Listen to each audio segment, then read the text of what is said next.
Today on Homeworthy, we're celebrating the beauty of vintage homes and the creative minds behind them.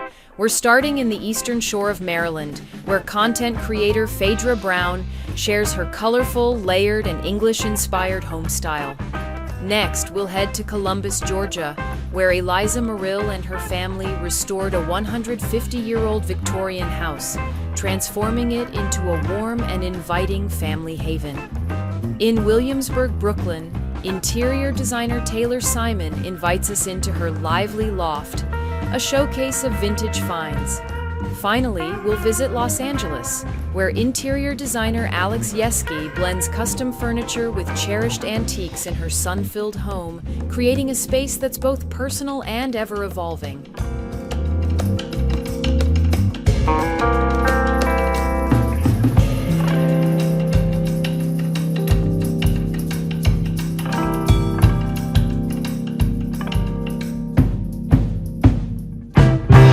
You're watching Homeworthy, where we believe every home has a story. Hi Homeworthy, I'm Phaedra. Welcome to my home in Maryland. I want to show you around.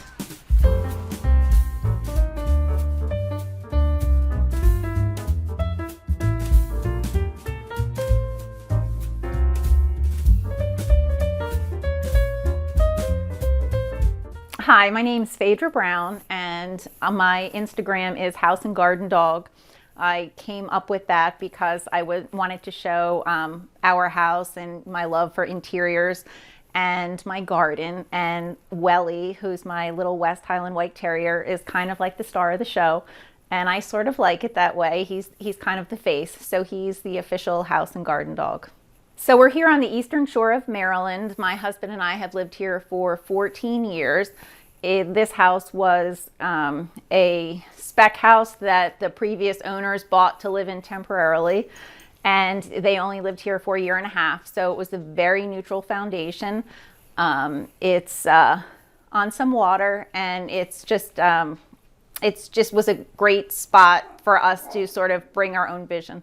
I have a really collected, colorful look. I like a lot of English country and just like a open, colorful pattern play going on. We started off with more neutral base, and then I just slowly kept adding lots of color and pattern. And I wanted the house to feel really comfortable and welcoming, where people could just come in and, you know, sit down and be comfortable. I didn't want it to feel too formal, and hopefully it feels really welcoming. I don't have any background in design. It's just something I've always loved doing. I got really into gardening, and it sort of translated into designing the interiors. And the more I started, you know, buying and shopping and reading a ton of magazines and books, it just really became my passion. Welcome to our living room. This is one of the first spaces that you see when you first walk into our house. It's kind of a small angled space, so we ended up putting the sofa here in front of the window, which lots of times people say not to do, but it really helped the flow through the space. I added a little game table that is actually a desk, so you can do a couple of different things with it, but it works because it is adding to the same, you know, conversation space, but yet it also functions a little bit separately. This mirror was my grandmother's, and it's been with me since my very first apartment, so it's always been in the living room, so I had to put it here.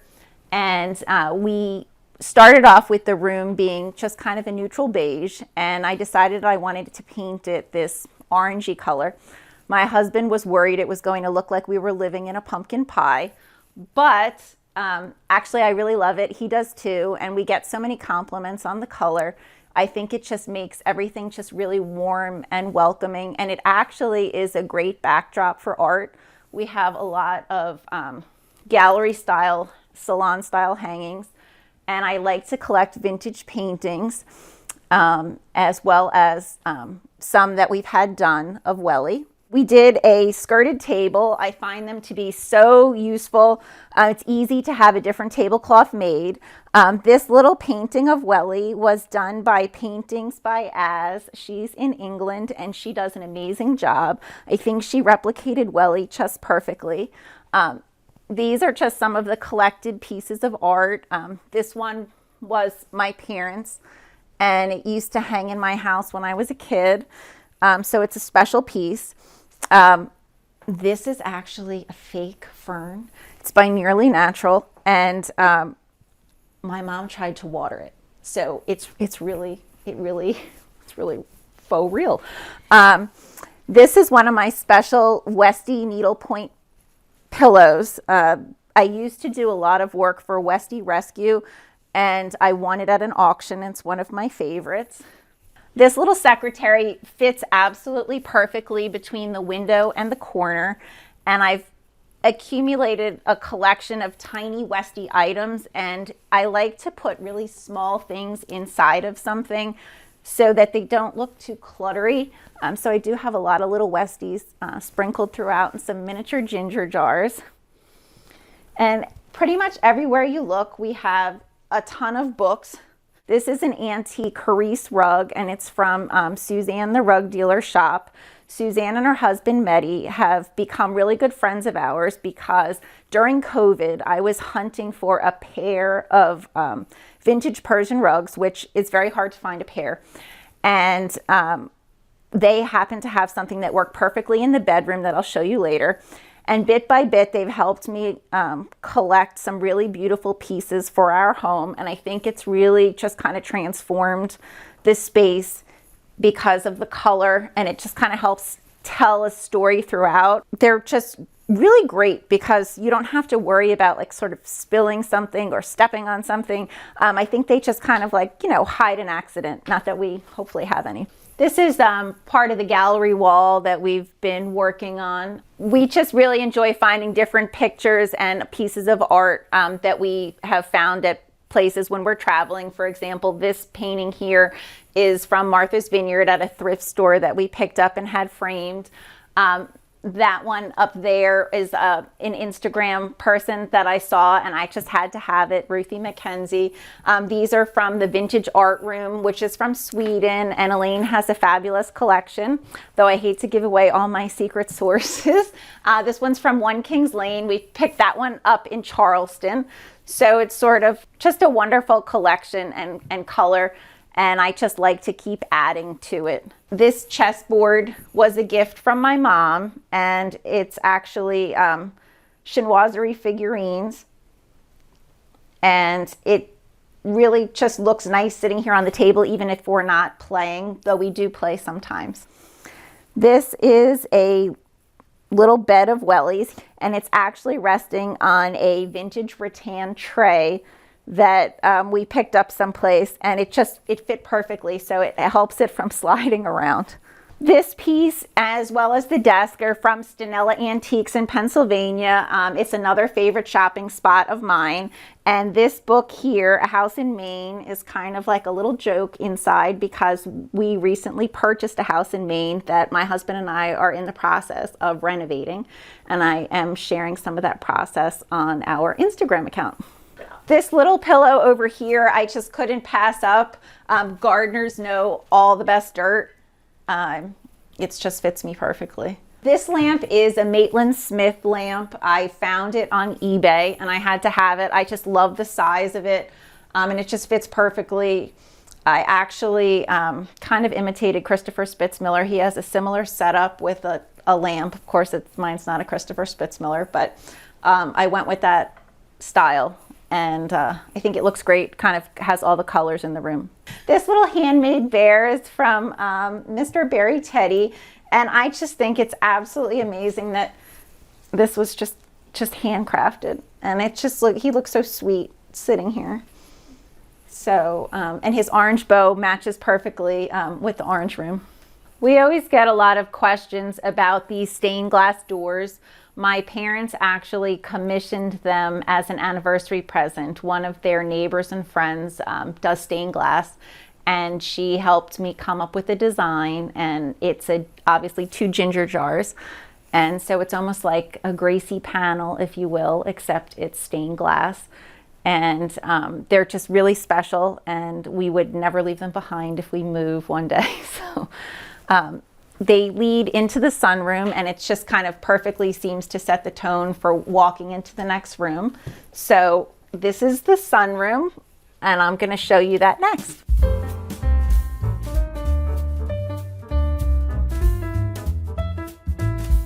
Welcome to our sunroom. This is a 3-sided glass room that overlooks the garden, and we spend actually a ton of time in here. This is faces the front of the house, so we put this antique pine chest here to kind of give ourselves just a little bit more privacy.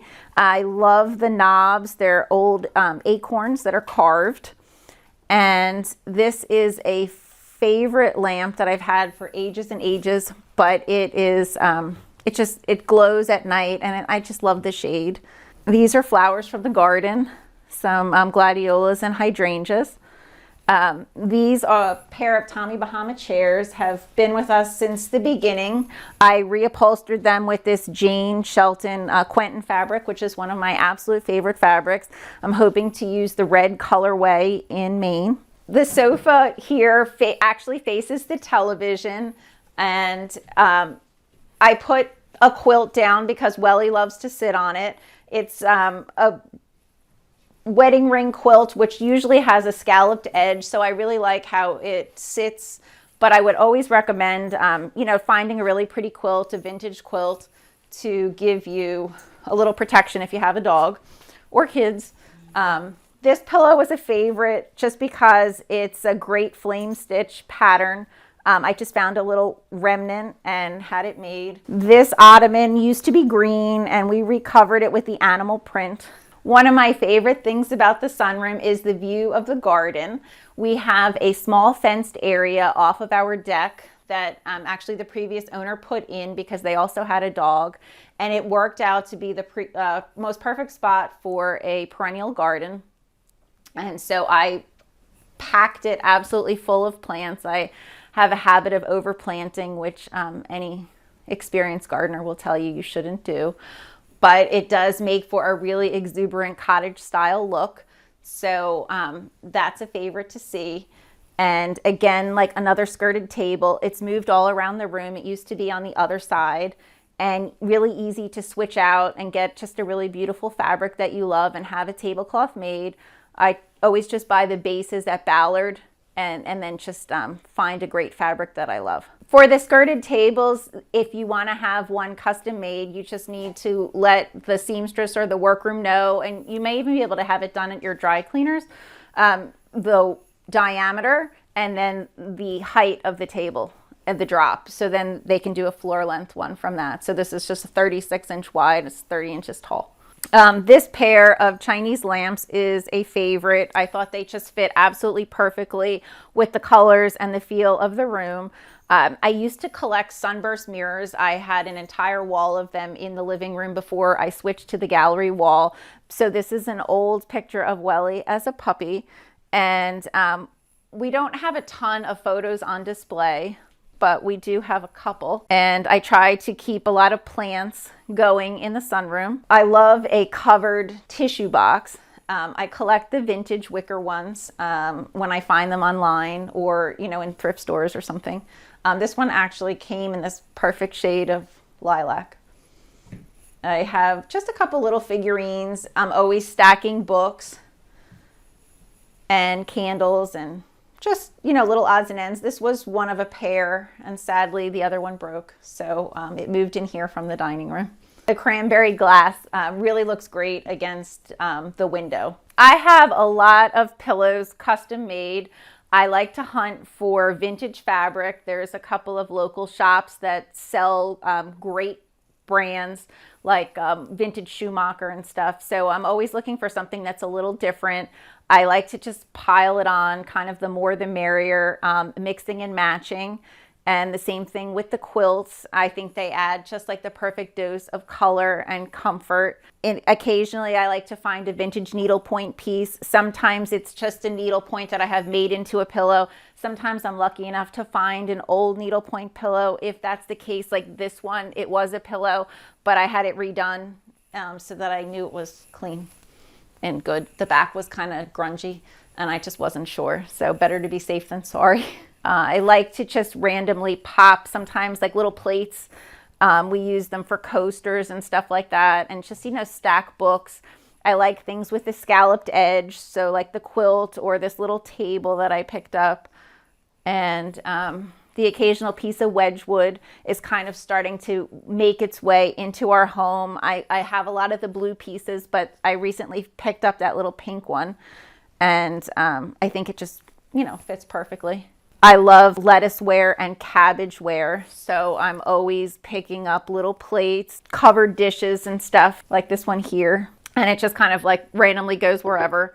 I have a few candle scents that are kind of my go-to. This Claremont one is actually the Claremont Hotel up in Maine, and it smells so delicious. It's like the perfect seasonal scent. I do a lot of shopping. There's a great little local place that has a little bit of everything. I like to go thrifting because you never know what you might find. And I always say that, like, even if you just go and you find one little thing that costs 50 cents, it was a trip worthwhile. So you shouldn't overlook, some of those tiny things.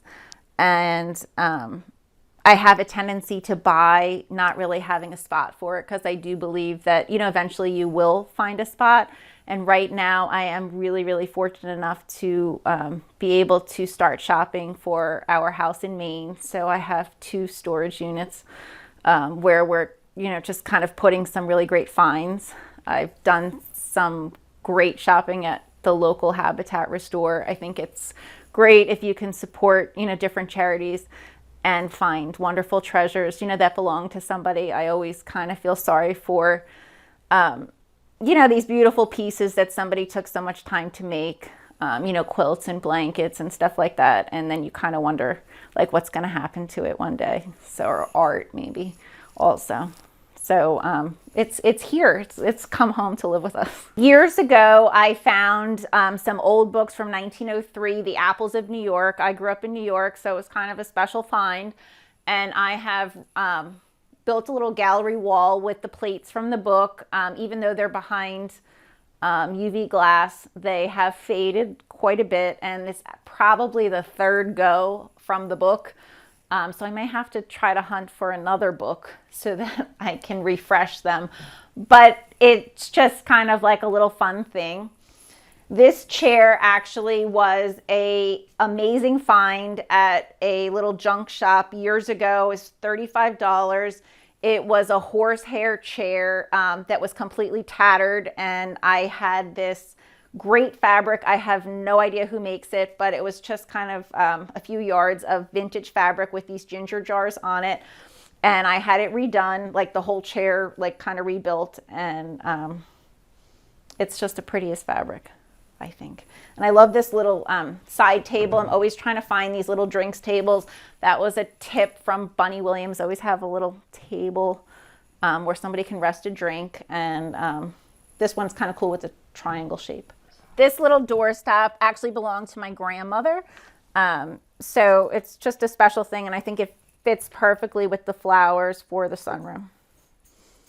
And it props open the door that leads to our library office, and I'm going to take you there next.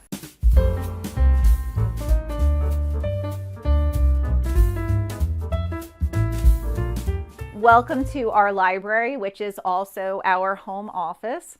I get a lot of work done here at the desk that overlooks the window. I have a lot of little personal things that I've collected on top of it.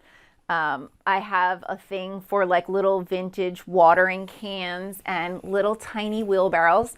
I have learned that the watering cans are a little easier to find, so I've gotten more selective, but the wheelbarrows are pretty tough. This is a little vintage Westie tray, which is a special find. That is actually my Angel Dempsey over there. Welly's my third Westie. And there's a picture of me with my parents and my dad. My dad passed away 7 years ago, so I like keeping him close to me, when I'm sitting here. Here's another skirted table. This one went a little all out with the pleats and the fringe. I absolutely love it, but I learned early on that it's a lot easier to have a more plain skirt made than this kind. This is a little pricier as far as the fabric goes. The mirrored top, I don't know why Ballard Designs, you don't make these anymore, was antique mirrored top, was amazing. I have a lot of plants, and this particular plant loves to be in the corner. We went with another gallery style wall hangings here. This painting is a Peter Keel. My mom finds it terrifying. She thinks he looks like a scary clown. But I think it's kind of cool.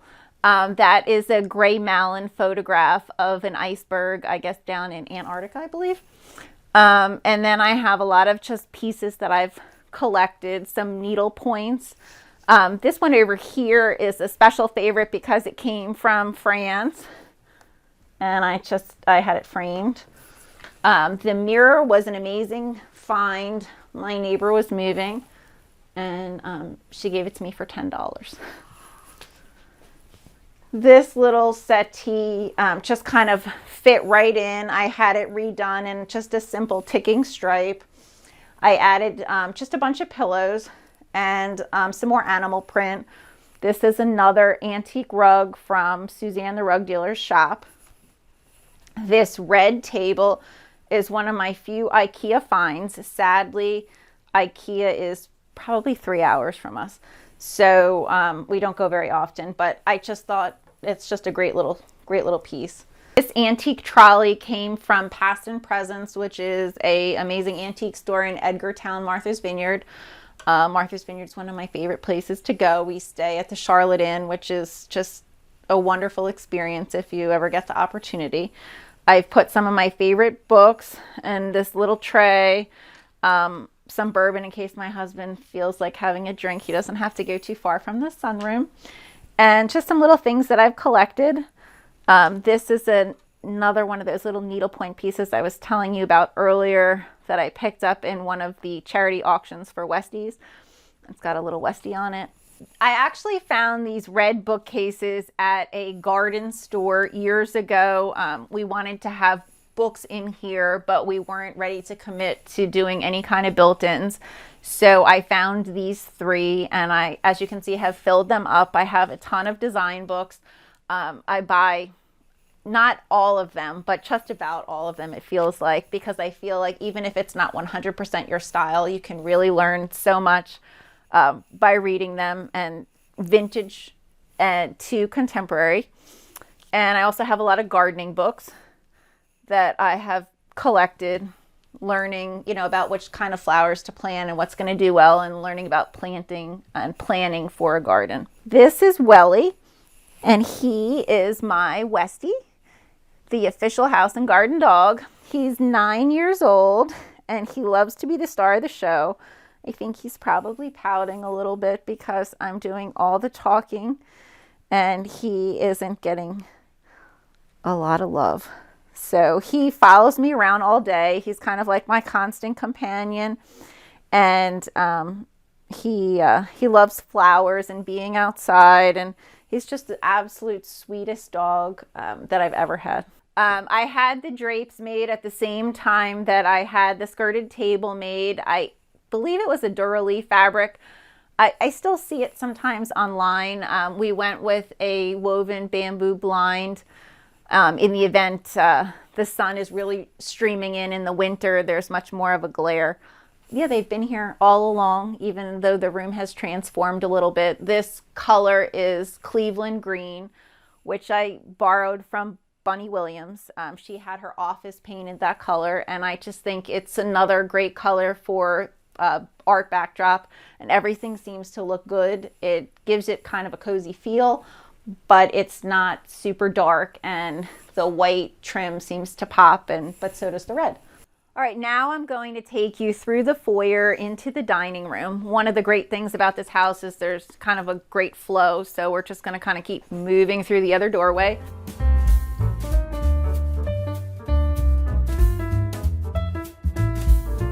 This demi-lune shaped cabinet fits perfectly into the little niche here. This painting we've had since we moved here. It's a Louis Vuitton trunks painting, and these gladiolas are from the garden. I have a deer that comes and wants to eat all the gladiolas, and so I am cutting like crazy even before they're completely ready to open, because I'd rather them be in here than him eating them all. So our foyer is kind of an unusual shape. It's kind of long and branches off in a lot of different directions.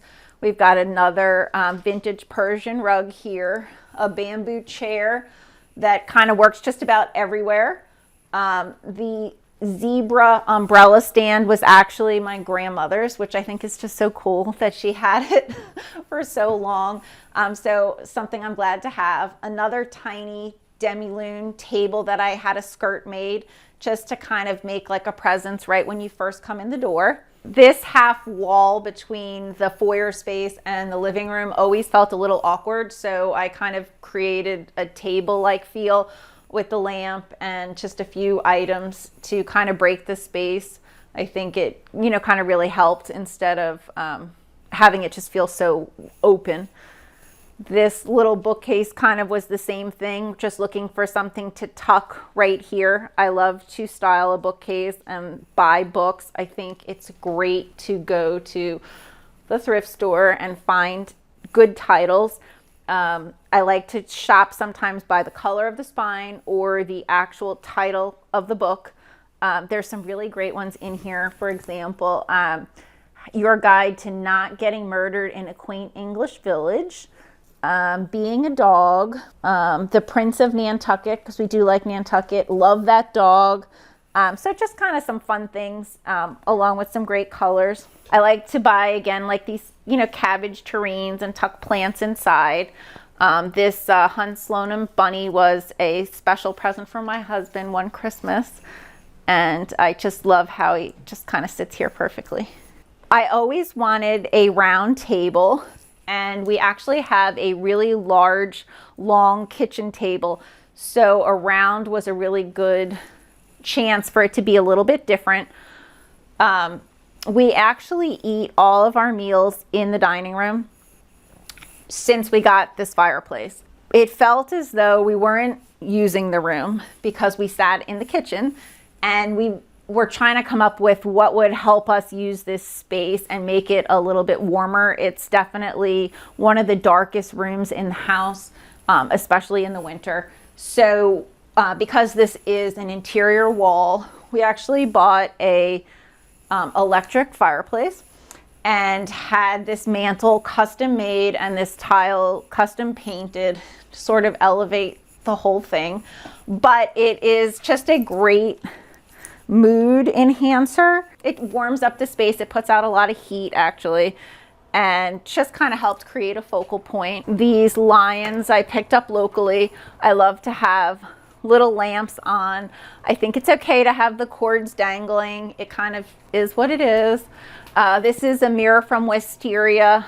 I liked the fact that the bullseye is a convex mirror, so it doesn't really reflect awkwardly. This chandelier, I found at an antique store and had to have somebody put it back together. So we tried to get creative with the crystal placement, but I do like how it looks. I went with a sunburst medallion, just one I found on Amazon. I painted it white myself. I love to set a pretty table. I like to mix and match china. Doesn't have to be expensive. It can be everyday. If you find, just 2s or 3s or 4s, that works out, especially for a table for 4. Here I have green and white stripes and leaves from Cascada, which is kind of like wonderful everyday mix and match with everything. Pink cabbageware again, pretty napkins that I just like to collect. Simple bamboo flatware works, you know, with everything. And these little plates are just so pretty, these little bread plates. I think sometimes you can just pick up a whole bunch of them. They function as coasters. You can use them everywhere. These chairs we found, and I had them redone. I did a animal print with this red, which is really durable.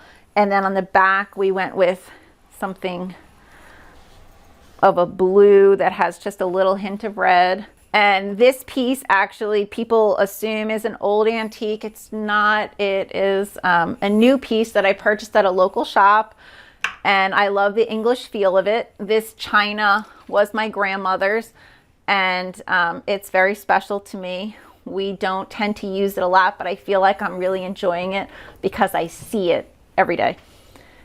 This is one of my latest little finds, and it's an asparagus salt and pepper shaker. I just think they're adorable. I tend to collect salt and pepper shakers. I think they're fun addition to a table.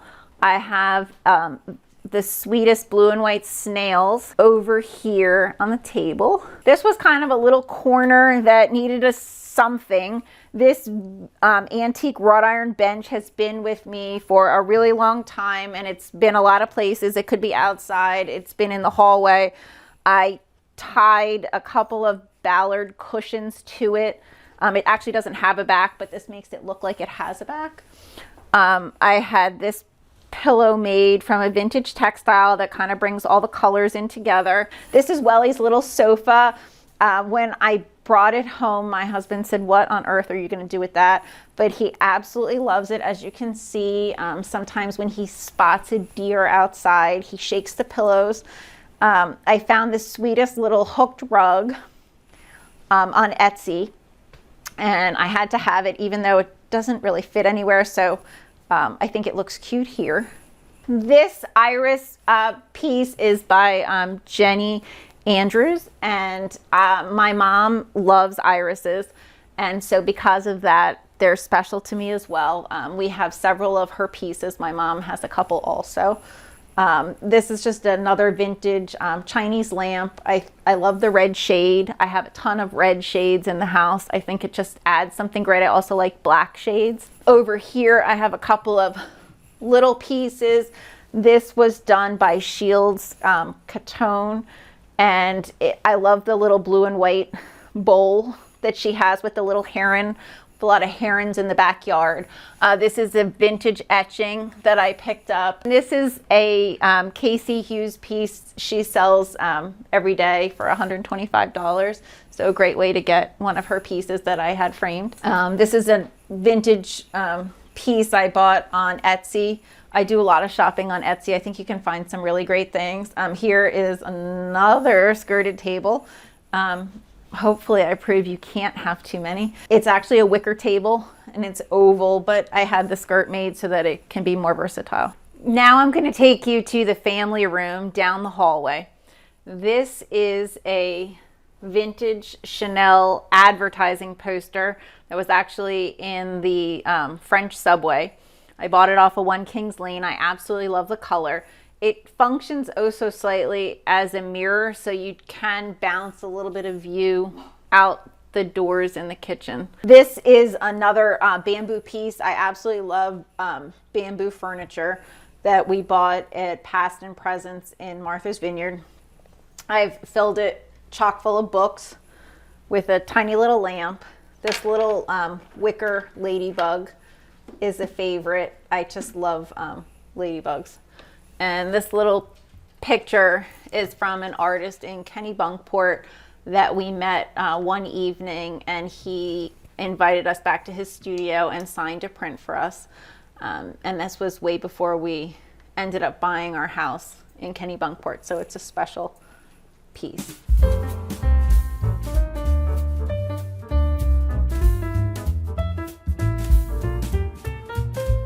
Welcome to our family room. This is a huge 2-story living space that kind of makes you realize our house is probably newer than it may have looked in the beginning of the house. It's changed a lot, and because I've just added a ton of pattern in here. We started off with a pair of neutral sofas, and then I wanted to make it a little different. So I had this sofa recovered in a vintage Schumacher blue and white pattern. I added a bunch of throw pillows. I found this amazing Lee Joffa Althea love seat, and I couldn't pass it up, and it just kind of worked together with everything. I love a gigantic coffee table because it's fun to style with books. So I'm constantly switching it up for some of my favorites. I like to organize so that it feels like it flows. Another one of these amazing little nearly natural fake ferns. I love ferns, but they don't do well everywhere in the house because we have a lot of light. I have fun little things like this little guy that I found for $1 and little trinket boxes. This over here was a favorite find on eBay. It's a Wedgwood Westie, and you never see these, so I was so excited to find it. I have another one of my little Westie pillows I had made, and a Westie quilt. Normally they're kind of called Scotty quilts, but I'm gonna say it works just as good for a Westie. Welly likes to sit here on this little cushion, so it's wrapped up and ready to go. I get a ton of compliments on this little chair. I had it reupholstered. When I bought it, it had a really pretty pattern slipcover on it, but the slipcover wasn't in the best of shape, so I changed it to this pink. I love that scalloped edge again that I was talking about before. I bought this pillow on Cherished. I thought it just fit perfectly, or actually the pillow cover. I love a little game table setup, and I managed to squash this one into this little corner back here. My mom and I like to sit here and do puzzles and stuff together. I set it up with a little checkers game. This is a vintage chessboard, Persian style. I just love the detailing on it. And these little cabbage pieces are so adorable. I had them made on Etsy a couple of years ago because I found them originally as ornaments, and I used them on my tree, and then she made them for me without the little hooks. These are 4 chairs. I found a set of 4 chairs. We only have 2 right here with this great pattern that just kind of works. I wish I knew what it was, but they're really comfortable. Parsons chair, which is just a great style that works with everything. I chose this photograph because the herons remind me of the herons that we have here. This is more of my collected art. These are the other flower photos that were from a family friend years ago, and they're very special. This is a gorgeous needlepoint piece. I wish that my needlepoint skills were this good, but I found it online, all put together in this gorgeous frame. Here's another little cabbage. These are Holland mold cabbages, and I tend to collect them when I find them. I just think they look so cute. I found this little bamboo piece for $5 years ago. It used to be in our bathroom before we redid it, and now it holds books. This little Westie with the mouse was a gift. These club chairs I redid in a green velvet. I just love green, and I've been adding more and more of it to the space. Here's a couple more of the vintage quilts that I collect. I just find them, where I like them, but I really try to get ones that have a great edge. So this one has a zigzag edge, which is kind of why I fell in love with it. This skirted table started off actually yellow, and it's a really beautiful table the way it's made, and the previous owner left it behind for me. It was starting to get really faded, so I just had a top made for it, and Welly likes to go under there and hide, so it's kind of like his little serious nap spot. I like to tuck little flowers here and there. These zinnias are one of my summer favorites, and I try to plant a lot of those in the garden. This was made by somebody years ago for me, crocheted with stars. And this is a little Trisha Lowenfield pillow. I really got it for Welly's bed, but it kind of moves all around. Here's another one of those little wheelbarrows that I was telling you about. Like I said, I just pick them up where I see them. This console table here is a Lucite Jonathan Adler table.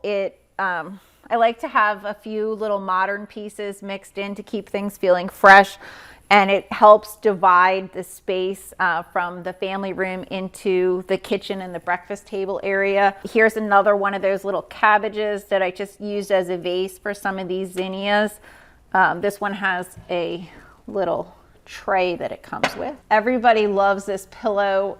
It's a little beat up. It's one of the few pillows I haven't technically redone, like I was talking about earlier. A Chinese Empress. And I just think color-wise it fits in perfectly. I had it and then it ended up working perfectly with everything else.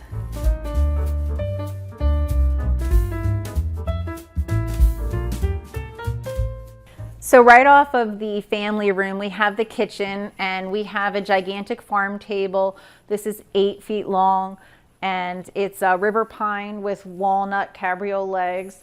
I found these bamboo chairs for the host chairs at a local shop, and I just thought they fit perfectly with these vintage caneback chairs.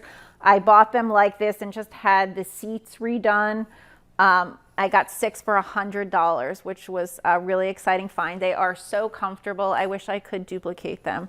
I love the rug, which is another great find from Susie and the Rug Dealer's shop, and I think it just kind of really warms up the space. We used to have a seagrass rug in here, which made the whole thing feel a lot more neutral, and this just seemed like it warmed it up and made the space fit a little bit more with the front of the house. This table is great for setting up flower arrangements. These little moss ball vases were made by the local florist for me, and I just like to poke like little things in them. This is where we go outside. We have a beautiful view that we absolutely love, a really large deck, and then we have steps that lead down into the fenced cottage garden, which is my favorite space in the summer. And I'll show you that later. But in the meantime, let me show you the rest of the kitchen. I found this tray years ago, and we kind of put all of our little liquor here. This piece was done by Emma Wills in England. It's another little portrait of Welly. These vintage chairs are wrought iron and really heavy, and we bought them after going to Trade Secrets and seeing everybody use like some of these great pieces inside. I just kind of couldn't resist them. Another Westie needlepoint find, which came from Tally Ho slipcovers. She has an Etsy shop, and I was so excited to see this because you don't see them very often. I absolutely love topiaries, and normally I have a lot more, but I have some in the garage hospital because they got a little dry with the sun. This one is my very special piece. I bought it at Shop Mance, which is there in Georgetown, and we took it kind of on a bit of a road trip, and you wouldn't realize how hard it is to sit like perfectly straight up because it had to sit on the floor of the back seat to make it all the way home because we were driving around to a bunch of other places for a few days. And I just love it. So it sits right here.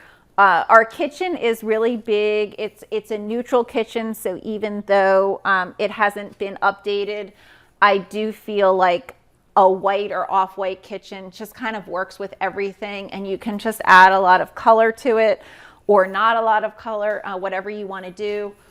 This island is really huge. We have a cooktop range here, and I love these big hurricane candles just for a little ambiance in the evenings. We also have some lamps stuck on the counters. Here's more of the gladiolas I was telling you about. They're not really blooming yet, but I Didn't want the deer to eat them last night. On our way up the stairs to show you the bedrooms, I just thought I'd point out this chest. It is hand painted. Everybody loves it. I just thought it was a great garden inspired piece with the wood top. I don't think it's really old, but it kind of looks old. And I just kind of style it differently for the seasons, plants, flowers, just like little odds and ends candles. These little matchboxes are left over from our wedding with the ginger jar. And now I'll take you up the back stairs to see the bedrooms.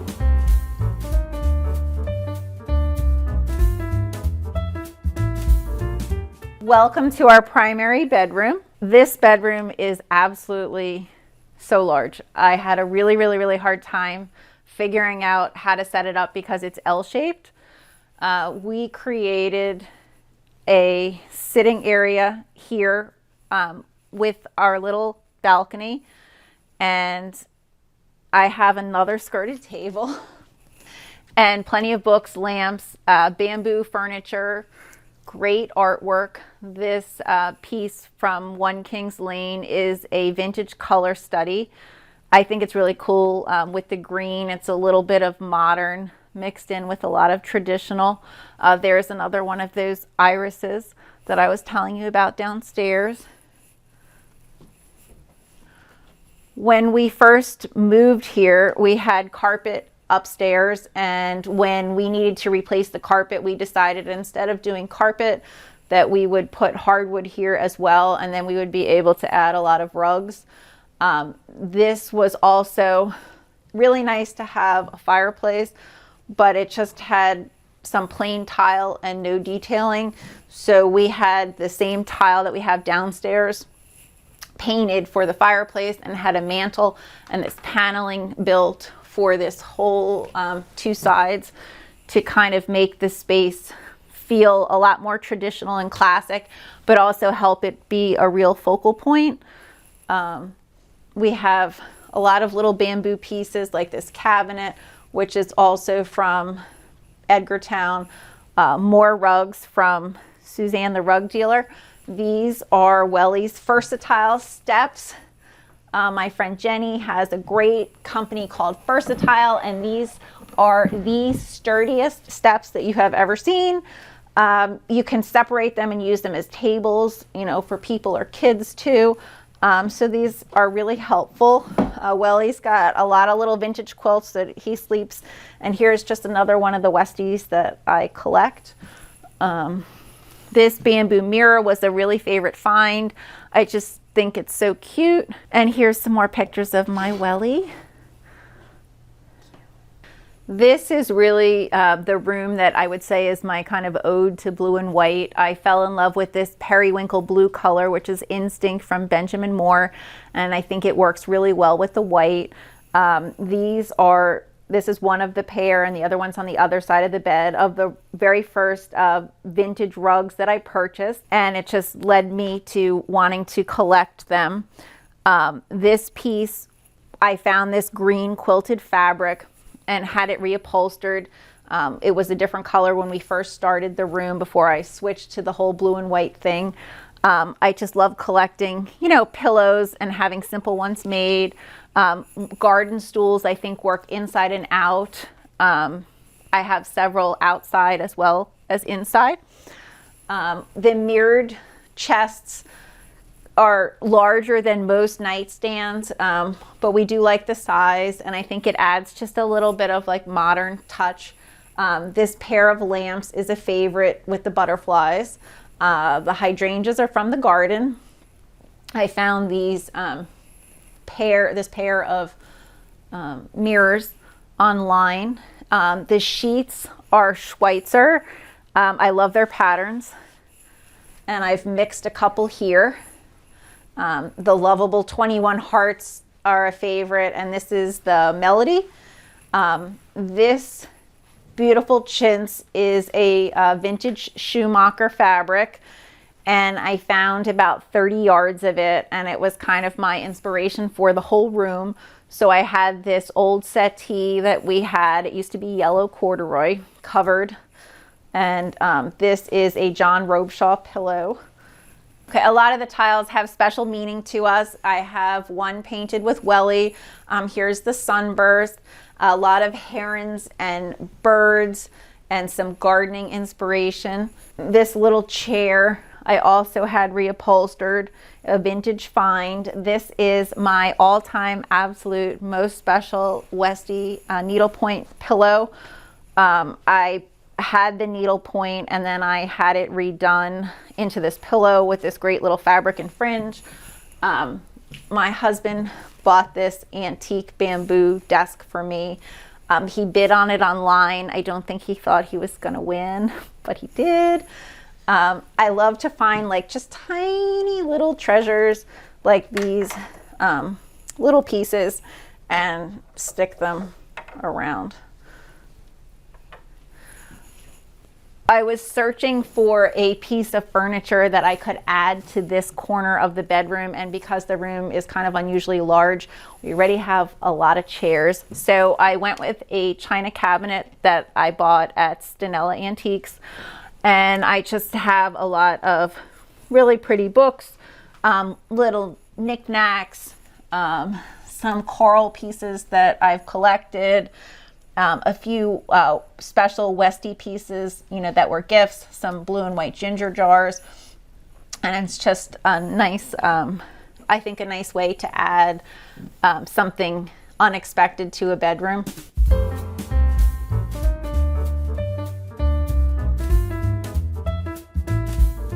Welcome to our primary bathroom. I know that a lot of people have seen this on Instagram, so I'm really excited to share it with you.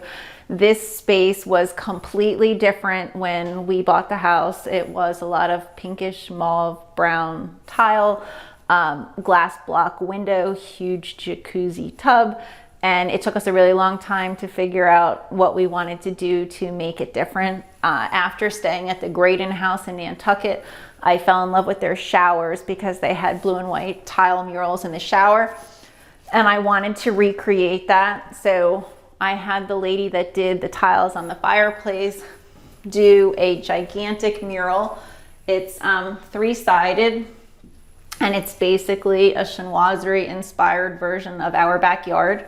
It's a really large shower. It's 5 by 7, and it used to be this way, and it was a really long dark space, so we turned the shower sideways so that we could have the mural go all the way around the room.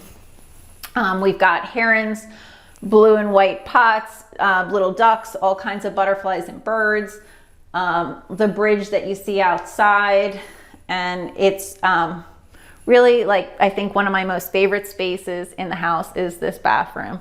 I'm really, really excited and proud about how it came out. It was a ton of fun to work on. We went with a new but really traditional style consoles, sinks here. This wall actually slopes down. It's over our garage. We had small mirrors made at the local framing shop with this great bamboo, because a regular mirror was going to be too tall. I love having 2 small towel bars, and it's a great way to hide an outlet. I picked up on this from Caroline Giddier, I hope I say that right, and she was so generous. I had reached out to her to ask her the measurement of the towel bar, and she told me it's 9 inches. So we bought the towel bars and we had them cut to fit. These are visual comfort sconces and just like a really nice classic look. But I did buy this chandelier. I fell in love with the Delft chandelier, but the shades were kind of like the icing on the cake.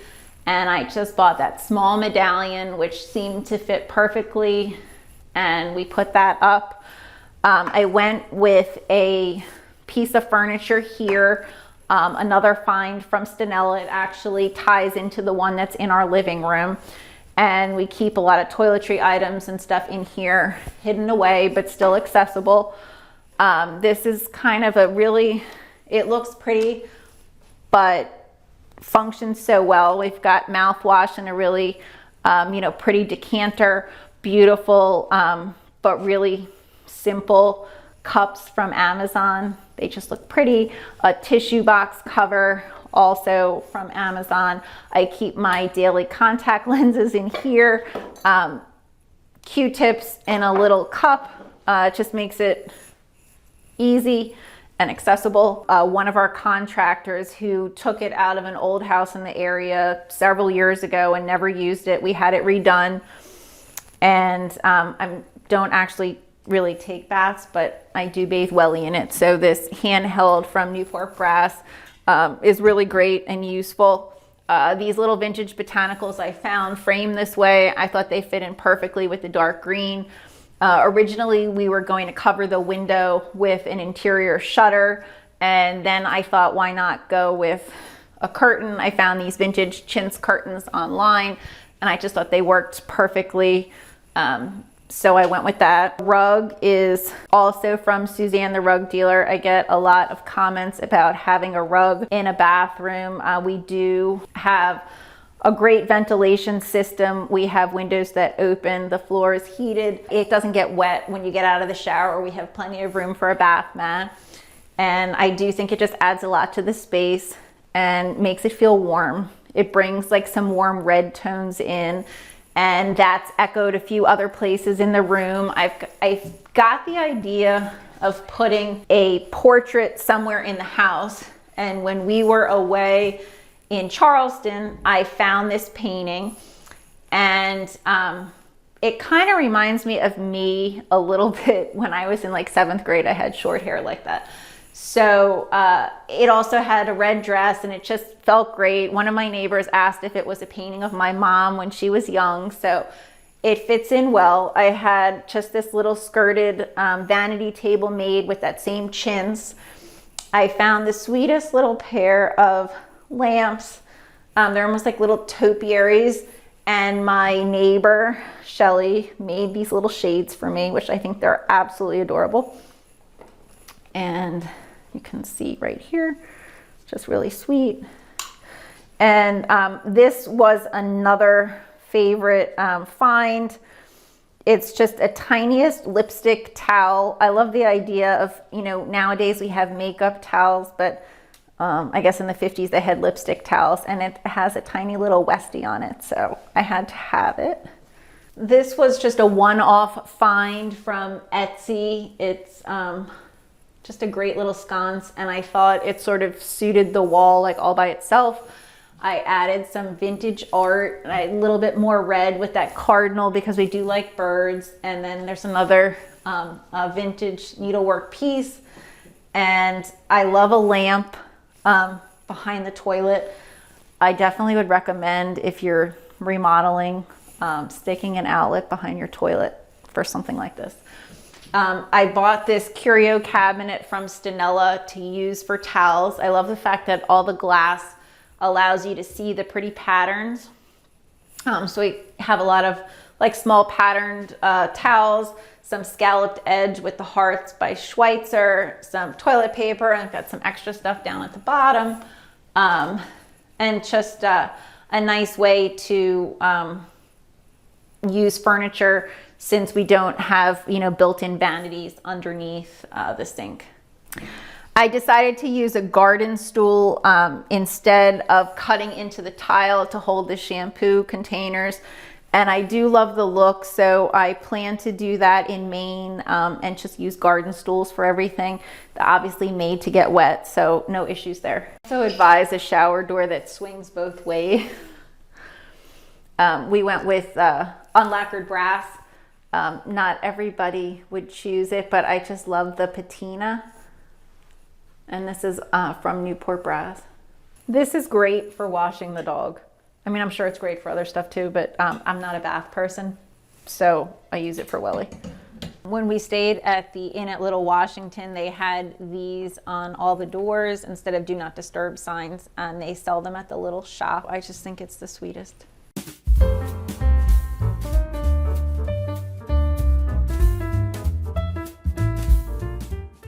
My mom only lives about an hour away from us, but she spends a lot of time here, especially since my dad passed away. So a few years ago, we decided to completely redo this guest room and make it a room specifically for her. So I started with the rug because her favorite color is blue, and then we sort of built from there. It's just a really cozy, layered space. It's a soft red called Moroccan Spice from Benjamin Moore, and she gets the morning sun and it just completely glows. She really loves it. I found these on Cherished during COVID and had to drive to New Jersey to get them. I had the pillows and the bed skirt and everything made with vintage Schumacher fabric. The headboard was just like a not very expensive find that we reupholstered. This is a Swan's Island blanket that was a present years ago.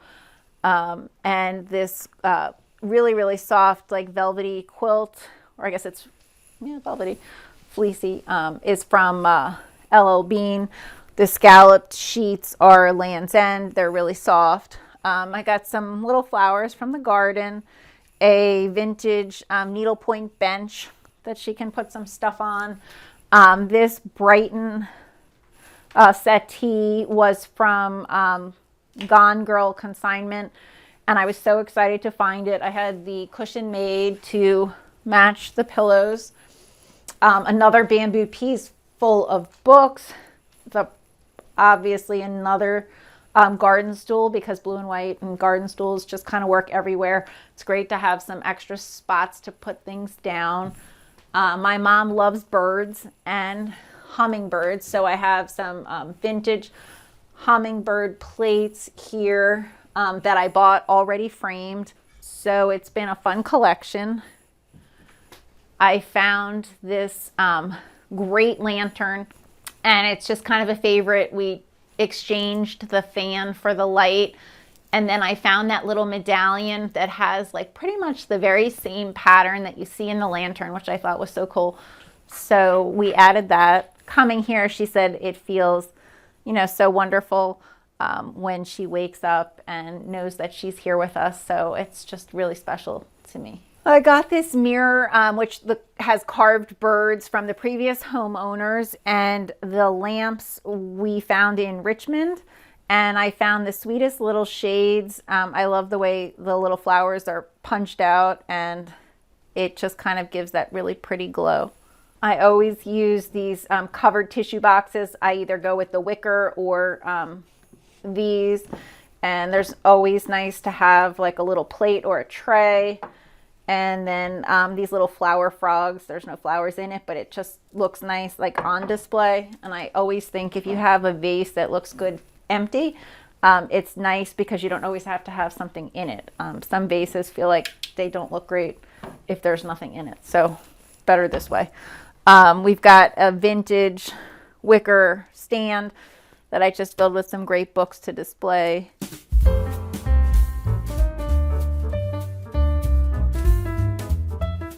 Now we're in our upstairs hall, and I'm going to take you to see the hall bathroom. But first I thought I'd point out a few little pieces. We didn't have a ton of wall space because the other side is open. So I found a really tiny bamboo piece to stick here, and some vintage shells that needlepoint. And we have a lamp that comes on in the evenings. And then I have another bamboo cabinet full of books, and I just think it adds a lot to the hallway. This is actually in front of what used to be a linen closet, so it was nothing but like a row of doors. And when we redid the bathroom, we took the linen closet out to make the bathroom bigger, and I was able to get a wall that I could put a piece of furniture on. So this is the hall bathroom. It is completely different than how it used to be. It used to be L-shaped, and when you walked in, there was 2 sinks, and then it turned, and there was a door to the guest room, and then another door for the toilet and shower. So it was kind of a tight space, and we opened it up into one large space, and the shower is the same space and size as it originally was. We went with this WS bath console sink. I love the chrome legs. We did the same thing again with the towel bars, kind of hiding the outlets, and another set of visual comfort sconces. This is a Michael Smith mirror that used to be in our dining room, just a little hydrangea from the garden. These are those Schweitzer towels in pink. They also come in blue, the lovable 21 hearts. I've got another little bamboo piece like squashed in the corner with a little painting of a robin that I found on Etsy. In order to get some storage, we put in a little bookcase that we use for towels and soaps, mouthwash. The whole room actually came together based on this picture that I found online. It's I think it's a Jose Escoffier, if I'm saying that right. I saw one at the Charlotte Inn, and I found this one, and I went with another vintage Cherished rug, and I tied the tile in on the floor here to the colors in the room. I bought this antique milk glass lantern from an antique store in Massachusetts, and I just love the way it feels in the space, and it kind of echoes the flowers. I like the medallion. I've had a lot of fun finding inexpensive medallions and, you know, just painting them. I think it sets off the vintage lighting.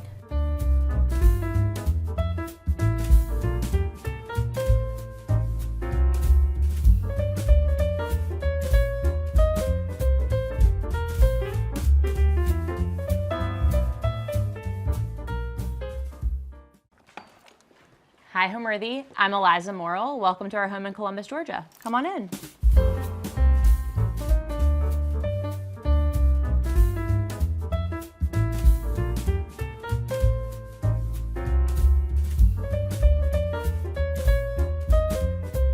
You're watching Homeworthy, where we believe every home has a story. Hi, I'm Eliza Morrill. Welcome to our 1873 Victorian in Columbus, Georgia. I'm so excited to show you around. I grew up here in Columbus, Georgia. I'm a professional photographer and co-own a digital marketing agency. I also create content and am mom to 4 children, so I wear a lot of hats. I live here with my husband, our 4 kids, and our English bulldog Bowie, who snores a lot, and our new kitten Ruby, and we just love it here. So I grew up here in Columbus, but to be candid, really always saw myself moving far away and never coming back.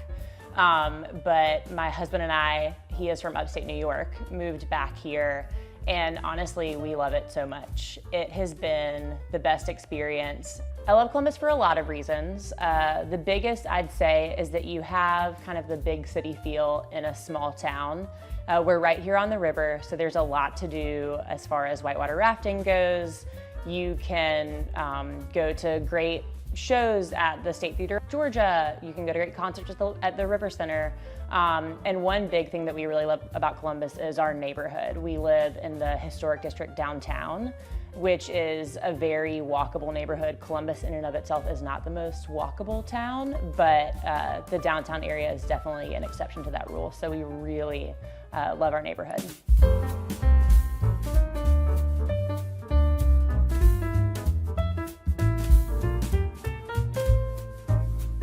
Welcome to our home.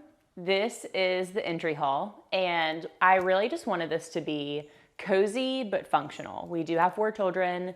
This is our main entrance, which was not the plan originally, but plans change. So I really wanted to put a chest here. A lot of hidden storage is very important around this house. Historic homes are not known for their storage, so we just created it where we could find it. I got this for $60 off of Facebook Marketplace. It had a bit of an odor when we purchased it. I had to go through a few different means of removing that odor, but I'm happy to say that it's gone now. These are paintings that my uncle did of the river here in Columbus, so that's just a really special piece.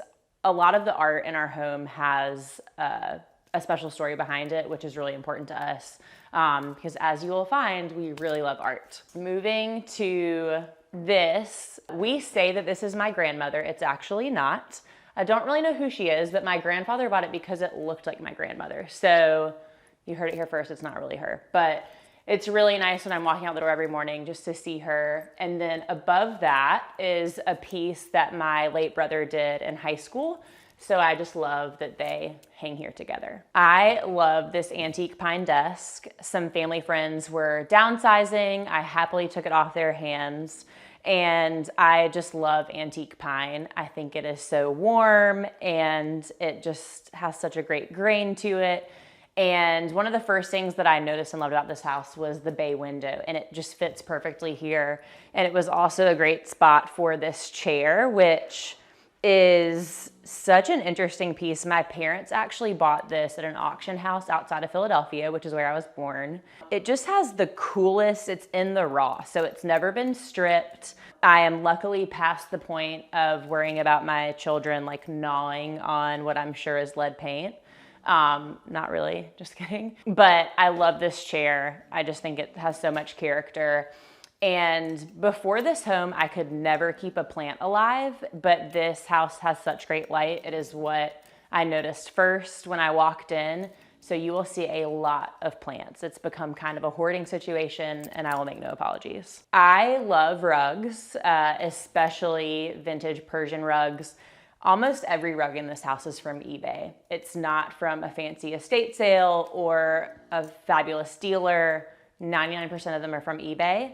I am always scrolling and looking for deals and just kind of moving them in and out and giving them to friends when they no longer fit. And I love this piece. It was in the dining room of our last home.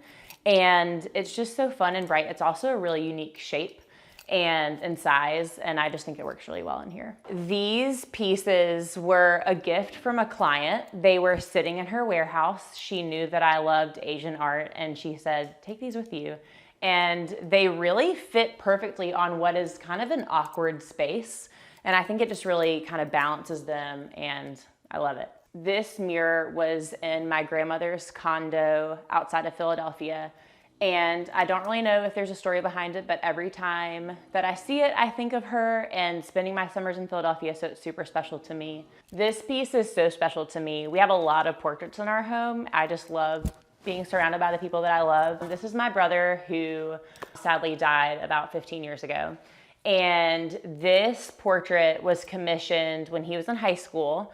And my mom has a big watercolor of this one, but this was commissioned for my grandfather. And this is our family dog, Honeymoon, who he loved. And it sat unframed in my childhood closet for many years. I was honestly just kind of too afraid to take it to the framers. I didn't want anything to happen to it. And so I had been scouring for a frame that would fit it. And on Facebook Marketplace, I found the frame, and I met a woman at the McDonald's parking lot in Phoenix City, Alabama. And she opened up her minivan trunk, and I immediately thought, oh my gosh, this is not what I was thinking it was, but she was so kind to meet me there, so I handed her the cash and I left. And I put it in the frame, and it just looked, something was off. It was beautiful, but it just wasn't what I was looking for. So for a few months, it just hung here. And then I realized somebody had painted the frame brown. So I went to the shed and got some mineral spirits, and I just wiped it off, and now it's gold, and it has this really strange green velvet that I think my brother would think was hilarious because he was a very hilarious guy. And it's just so special to me. So I love seeing him when I come and go every day. This is Bowie, our English bulldog, who you will probably hear snoring throughout this tour. She definitely rules the roost. We love bulldogs. She's our second bulldog. We're big Georgia fans, but also bulldogs are the best. And she, honestly, this is her house. It really is. That's just the truth. So we really always wanted to live in this neighborhood for many reasons, but it was honestly just cost prohibitive for us. We have 4 kids. We need a lot of space, but I've always loved historic homes. I grew up in a historic home. Everyone in my family loves them, so it kind of runs in the family. So I used to find myself just driving around the neighborhood looking for the biggest house in the worst condition, because I knew that's probably all that we could afford, and would just knock on doors and was always told no. But one day I knocked on this door and I introduced myself and said, would you ever be willing to sell your home? And he said, you know what, actually I would. So I texted my husband and I said, hey, this is where I am, this is what I'm doing. If you don't hear from me in 20 minutes, come and save me. And instead of radio silence, he got a barrage of photos of a falling in home with busted out windows, caving in walls, and shocking to everyone, including myself, he said, oh my gosh, wait, I think this is our home, when can I see it? So we bought the home in 2019, and it was a 3-year renovation, which was horrible, but we live here now and we love it.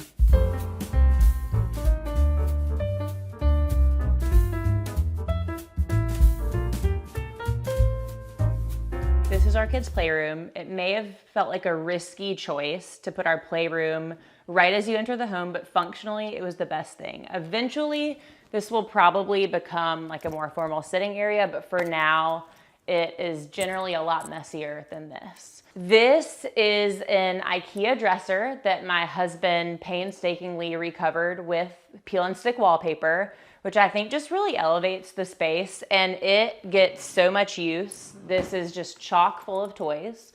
And this piece right here is one of my favorite things in the home. My friend Teal Duncan Henley is an incredible artist, and she painted this beautiful portrait of our home and the kids playing in the front yard, and I just love it so much. And then these are her lampshades. She is just so wildly talented, so I love having a piece of her in our home. Over here, this is a pull-out sofa from Facebook Marketplace.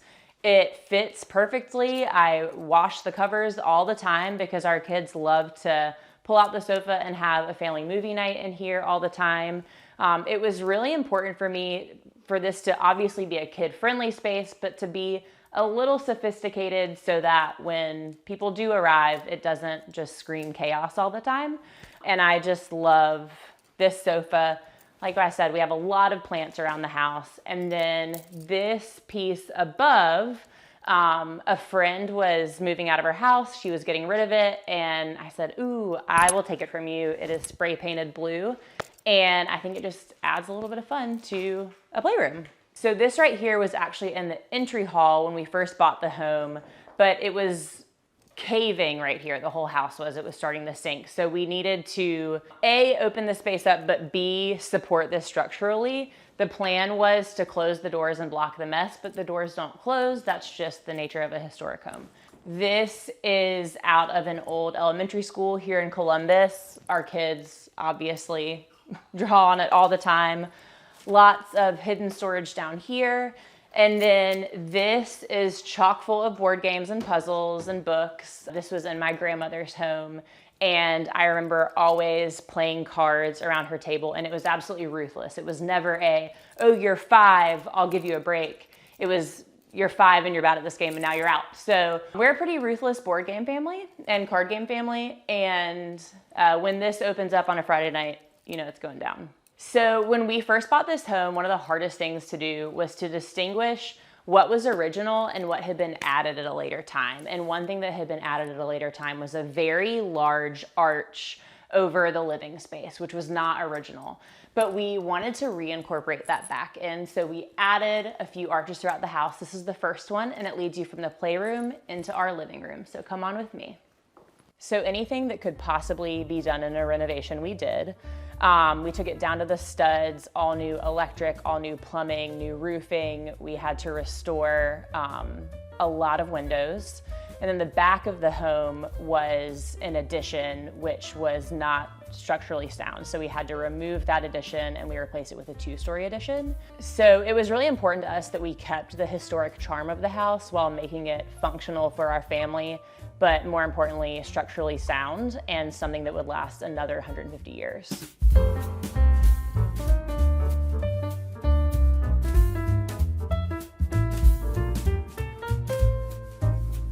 So usually one of the first things that people ask about when they walk into our home are these fiddly fig trees. We have several of them, and I don't know if you ever had them before, but they are very fickle, and it is truly not me. It is the light in this home. We have a lot of indirect bright light. I do sometimes feed them my black coffee when I'm not done with it for the day. It seems to make them happy, but really they just are so large and luscious, and I love them dearly. I love this coffee table so much. I searched for years for this table, and I am pretty good about not buying something in the meantime. I usually just wait until I find what I really like. And this was $150 off of Facebook Marketplace. And I couldn't wait, so I went in my dad's truck in the pouring rain to pick it up, really thinking that it would fit in the backseat of my dad's truck. However, I was wrong. And this sweet man helped me in the pouring rain fit it in the back of the truck. And he was going to use his cash to take his wife to a reptile convention in Atlanta. And so he got to go to the reptile convention, and I got this beautiful statement piece, which I think really just ties the room together so well. I used to not dislike these brown couches. I really love them, but I just wanted to recover them with a different fabric. But now I think the brown actually looks so good together, and I just love this table. These sofas actually got from a friend off of Facebook Marketplace, and this piece right here is probably one of the nicer pieces in our home. So my great uncle was an antique dealer in Indiana, and my grandfather bought it from him, and it was restored outside of Harrisburg, and now it lives here. And I really love, I have this black and white photo of my grandparents at some meeting in Washington, D.C., and I just love having their photos and pictures around. Sadly, none of the fireplaces in this home are working, but all the mantles are original, and so filling them up has been so fun, especially around Christmas. It gets very festive around here. This is actually a plant that I got off of an online estate sale. Didn't know you could do that, but you can. And then this piece right here is one of my favorite things in our home. It was actually done by a childhood friend of mine, Mary Margaret Monsees. She is a resin artist in Savannah, Georgia, and she took these hydrangeas and pressed them and then covered them in resin. And I just think that they're so cool. It's such a statement piece. And then above that is a painting by Booth Malone, a local artist that my brother picked out. And Bowie's always making herself known. So this is the frame TV, which I absolutely love. We switch out the art pretty regularly. A lot of times my children will find something bizarre or a really unflattering photo of me and put it up there as our daily art. My husband actually made this frame using crown molding, and then I just covered it in rub and buff. And then above that is an Aaron Gregory, who is another local artist here in Columbus. There is so much artistic talent in this town, and I love being surrounded by it. So this piano is an 1873 Steinway. It is the same age as the house, and I saw it on Facebook Marketplace. Somebody posted it and said, you can have it if you come and get it. So I hired movers, and it sat in storage for 3 years, and it just fills an otherwise kind of awkward space so well. It is relatively untunable, but still very fun for my kids to play on. And then I love these lamps. So really, I love the shades. These lamps are actually from Amazon. They're just table lamps, but the shades I got for $3 at an estate sale. And I think that is such a great hack. Finding a base that you may not love, but pairing it with a really fun shade. I buy lamps all the time, either for the base or the shade. If I don't like, one or the other, I'll just switch it out. And they're generally very reasonably priced at estate sales and also Goodwill. So definitely check that out the next time you're in the market. During our renovation, everything that could have possibly gone wrong went wrong. It was absolutely horrific, and it was a really hard time for our family. There were a lot of times when we didn't feel like we were gonna be able to move in.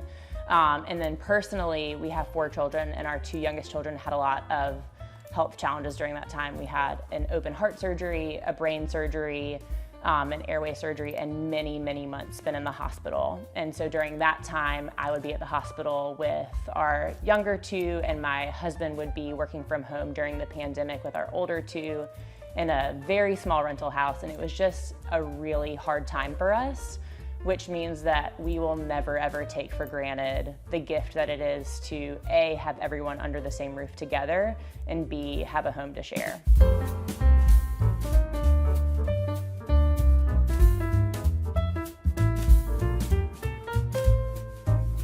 We're now in the dining room, one of my favorite areas in the home, and it has a lot of really special pieces in here. The first is this chandelier that was my grandfather's. He actually bought it in Austria.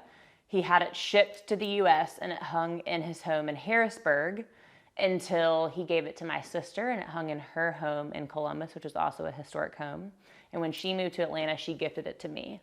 And putting it back together is a feat unlike anything you've ever experienced in your life, but it was definitely worth it in the end. It has a lot of candles, as you can see, and they will never stand up straight no matter what I do. So it just adds to the charm and the character, and I love it.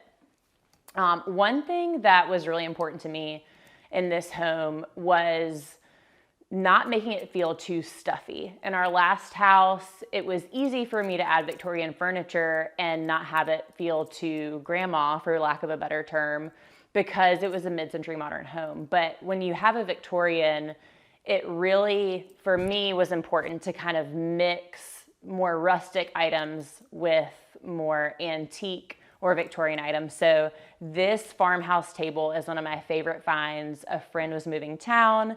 It was in her storage unit, and it is the perfect length for our family and to have guests.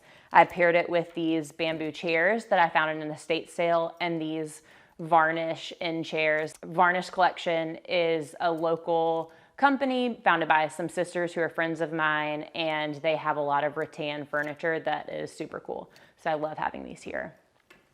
This right here is one of my most prized possessions. I have a lot of steals and deals in this house. This is probably my only splurge. I found this at auction, and it's an original oil. It's a reproduction of an Audubon, but it was painted, I believe, in the 30s. Don't quote me on that.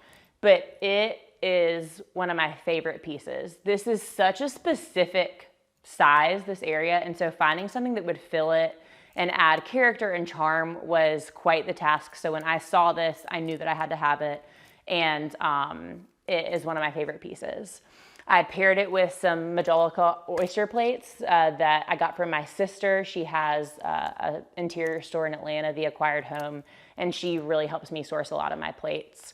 And then we tiled over the bottom of the fireplace. I got all of this Italian tile from Dirt Cheap for $7.99 several years ago. And then we chose to paint the screen just to match the tile and let the painting pop. And I really love how it turned out. This piece came out of my grandfather's home in Harrisburg, as did the mirror and the lamps. They're really just so beautiful and so special to me for a lot of reasons. I love the lion poles, and the feet actually had to be trimmed off because a previous owner couldn't fit it in their home.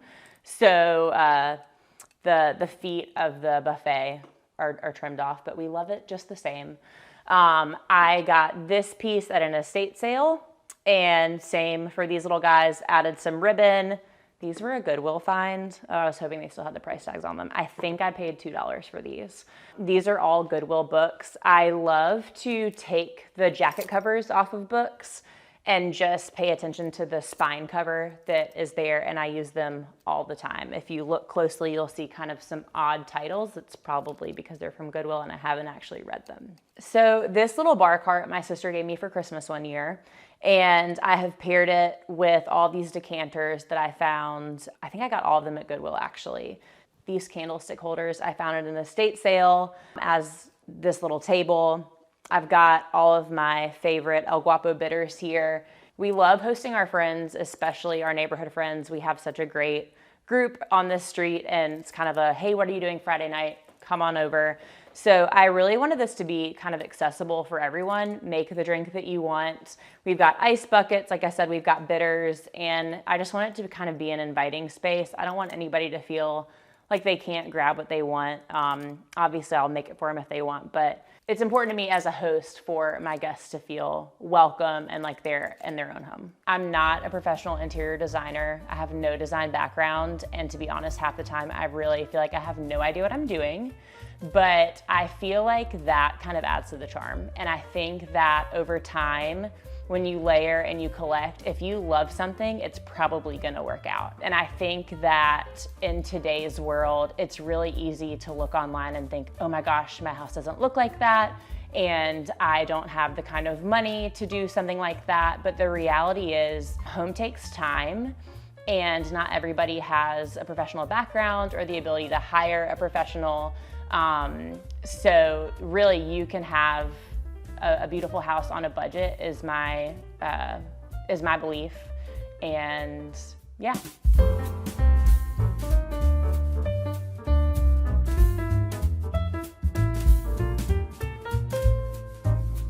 One thing that I feel like some designers shy away from is family photos and kid photos, but I love family photos and kid photos. I'm a professional photographer, so sometimes it's a cobbler's children wear no shoes situation, but this gallery wall is kind of my answer to that.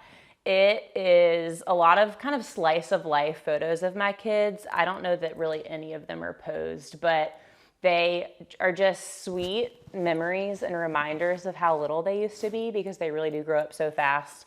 And I have used IKEA Ribba frames. They are my favorite. They are so reasonably priced, and they really look fantastic on a gallery wall. I paired them with these that I got with my sister at Mart in Atlanta. And then I'm gonna let you guys in on a little secret, okay? This is a Goodwill frame, and I just painted a random squiggle on the back of it. Like the existing art, I just flipped it around and did a blue squiggle because I felt like the space needed a blue squiggle. So that is my confession at this time. But I love this gallery wall. I love that I walk by every morning and I see my kids. Like I said, they really do grow up so fast, and I feel like family photos are so important to have in a home. And I just love them. So this is where the original part of the home stops. And when we first purchased the home, it had a one-story addition that was not at all structurally sound. I mean, we're talking disintegrating cinder blocks. So we took that addition off and we added a two-story addition, which houses our kitchen and our primary suite. So come on in to the kitchen. This is our little coffee bar area. This gets a lot of use, and I love this space. I love this tile. This is on clearance at Lowe's for $7. And I just love the pop of blue, just a little bit of color to add something. This is one of my favorite pieces. This hung in my parents' house growing up. It's just a little Pied Piper, and I think it's so fun and whimsical. And I'm a big coffee mug collector. It's got a lot of those in there. My grandparents' crystal, and just kind of a nice hodgepodge of old and new in here. So one thing that I really wanted in our kitchen was natural light to kind of match the rest of the home. So I wanted as many windows as we could fit and a Dutch door, and we delivered. So this kitchen, you know, we have 4 kids, so it has a lot of use. It had to be very functional, and we do cook a lot. So the cabinetry was really important, that it was beautiful but also functional. And I scoured the internet high and low for the best RTA, or ready to assemble cabinets. And we ended up using Cabinet Joint, which has, in my opinion, the most customizable options for cabinets. And they were great with working with us to A, make it beautiful, but B, super functional for our family. So really no square inch is left unused in here. This stove, we have a friend who is an incredible chef, and this was sitting in his storage unit for several years, and he gifted it to us. And so this, we actually measured out these windows based on this stove. So we had it restored, and it's a little quirky, but we love it. My husband and boys cook pancakes every Saturday morning right here on this griddle. And I cannot tell you how often we use this oven. It gets a lot of use. The range hood was actually built by my dad. So he lives in Columbus now, but before that he lived in Wisconsin, and he built it in his garage, disassembled it, packed it in suitcases, and brought it down to us because he is an angel from heaven and so crafty. So we then covered it in drywall and then added these plates. I love these plates so much. So The center plate is actually a funny story. I was at an estate sale with a friend, and you see a preview a few days before things go live, and I loved this lemon plate. I had to have this lemon plate, but I get there, we're there 2 hours early, we're number 40 in line, we're not gonna get the lemon plate. So we're in line with our purchases, we got a few things, and she says, I'm just gonna take another lap. And lo and behold, if she does not return with the lemon plate. And she found it on some random bathroom wall, and it now hangs here, my pride and joy. It's so beautiful. The smaller Majolica plates I got off of eBay, and then the larger plates are VH rechargers that a friend helped me source. I love a cafe curtain, and because I wanted to keep the natural light but have a little bit of privacy when necessary, I used this beautiful fabric by my friend Luli Wallace. She's an incredible artist and textile designer. And it is this really cool pecan pattern, which is, very Southern. And I love the soft blue. And I think it just really adds to the space and makes it even more beautiful. So as I mentioned, I love a rug. The thing about rugs in the kitchen is that I personally don't want to spend much money on them because I know that they're going to have pasta sauce on them in 5 business days. So I got every rug in the kitchen off of eBay. I think this one was $45. It has actually been here for so long because it hides so much. And I absolutely love it. And it just has, you can be barefoot in here and it doesn't feel cold. I just love it. We actually went with marble on our island, which is a very risky decision for a family with 4 kids, but it is held up so well. I don't mind the etching. Knock on wood, it has not stained, but it just adds such a cool, natural stone look. And if it gets destroyed, I can just have it rehoned down the road. Hopefully never, but the option is there. I also really wanted soapstone, but it was just not in the budget. This is black granite, and I honestly love it more than soapstone. It is not as temperamental. It's basically indestructible, and it was, I think, a 1/5 of the price. So this was just such a good choice for us. These pendants, I kind of wanted to add something a little more modern in here. I love the kind of the bone outside and the brass interior, which lends itself to the other brass in the kitchen. And I just think they look really nice, and they add kind of a soft light at the end of the day when, you're cleaning up and closing down the kitchen. Just adds a nice little mood lighting. So one thing that I really wanted to do in this home was A, maximize storage, and B, take advantage of the ceiling height. So this ceiling height is the same as the rest of the main floor in the home. And this is what we call the kitchen hutch. So these are RTA cabinets through cabinet joint, and they, along with Catherine Kimmel, helped us design this kind of floor to ceiling storage area. So we use it as a workspace. I love a cookbook. They are all over our kitchen, and I'll kind of sit here and plan out meals. All of our kids' art is in here, and I just love having a bunch of storage in here. It's so functional. I think it really just adds a little bit of grandeur to the space. We went with a new gray for the perimeter cabinets, and then navel, which is a deep kind of navy blue for the island. And I love how they just complement each other, and I think it just makes the space look warm and inviting. As you know, I love portraits. This is Winnie, our last bulldog. She was so sweet. My friend Katie Jacobson is an incredible local painter, and she did this portrait of Winnie in front of our Christmas tree in our old house, and I just love seeing her every day. And then these are really cool historic etchings that came out of my friend's grandmother's home. She had an incredible home here in Columbus, and she was very kind to let me go through and pick a few things. And these are just so cool and special. Eventually, I'd like to take them up to the ceiling, but this is our starting point. And yeah, so after our very long 3-year renovation, the fun began, and that was time to design. I love vintage finds. I have a Facebook Marketplace problem. I love Goodwill and Salvation Army and hand-me-downs from friends and family, and that is really what I have filled this space with.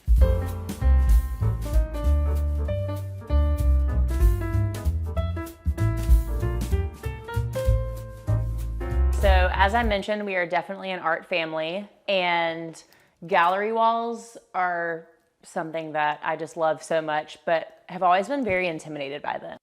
Lucky for me, my husband loves things like measuring tapes and levels, and so he is responsible for putting the holes in the wall, and I'm responsible for telling him where to put things. So this was definitely a labor of love. It took several years for us to even have the courage to tackle it, but I'm so glad that we did because I just love how it looks. This piece right here is a print of Teal Duncan Henley, my friend that I mentioned earlier. And this is a frame from Goodwill. And I actually got rid of the mat and just added some glue dots to the back of it. And I love it. It is just so colorful and fun. She does such a great job with beaches, and I love to mix prints and originals and fun and funky and, you know, something a little more antique or somber. I think having a nice mix of things while trying to keep, you know, similar frames or one or two different styles of frames really helps the gallery wall feel put together and just add a little bit more depth. So this is Tippy.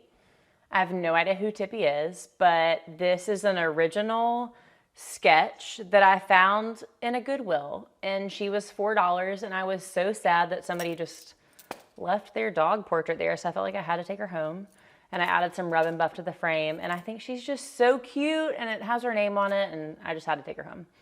And then this right here is an original Lily Wallace, another great local artist and friend of mine. She occasionally releases these angel series, and my husband got this in memory of my brother, and it's just really special to me, so I love it.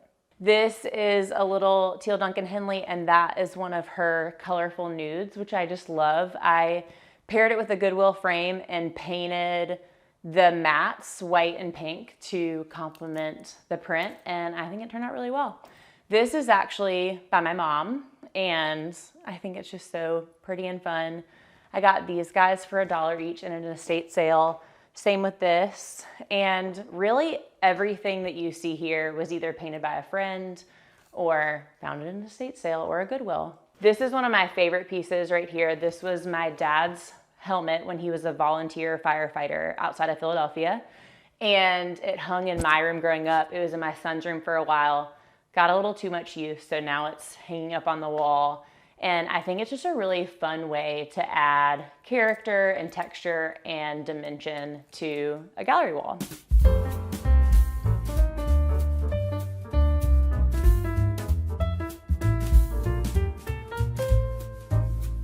So when we were building this area, we had kind of this weird dead space between the return and the end of the wall. And so we decided to make it what we call Bowie's hidey hole, which when she's not sleeping in someone's bed, she'll sometimes humble herself and sleep in there. But we put this little Georgia Bulldog on top of it, and it's just a really cool little quirk of our home. This piece is really special to me. It was painted by my friend Katie Jacobson, and it is based off of a medium format film photo that I took of our children in the backyard of our rental home when we were renovating this house. And as I mentioned, this renovation was just a really hard time for us. And this, just for me, kind of represents that you can go through really tough things. Our son here was just relearning how to walk after his brain surgery. And so he was kind of, you know, a little unbalanced. And I love seeing this and just knowing that like things got better and we live here now. And it just reminds me of a really hard but important time in our life. So my grandfather was quite the character and had 5 dachshunds at all times. And when I say this man was obsessed with his dachshunds, like he would take out ads in the paper when it was their birthday, and he had like a whole room with dachshund-sized furniture in it. And he was buried with his dachshunds. Like the man loved dachshunds. So of course he commissioned this portrait of his, at the time, 6 dachshunds. And my husband, this is not my husband's favorite painting, but it might be mine. I think it is just so funny. I love the quilt that they're on. On the back, there is this like letter between the artist and my grandfather. He's like, oh, you know, like Smitty's ear is a little more brown there. And he just loved him so much. And I love looking at him every day. It's one of my favorite things. Throughout the house, you will find quite the mix of things. I inherited some antique pieces from my grandfather, but I also got things out of someone's minivan in a parking lot at the Piggly Wiggly. It really is a pretty eclectic mix. We love an IKEA hack. We love kind of DIYing things as best we can. And I think our home is a really good reflection of that.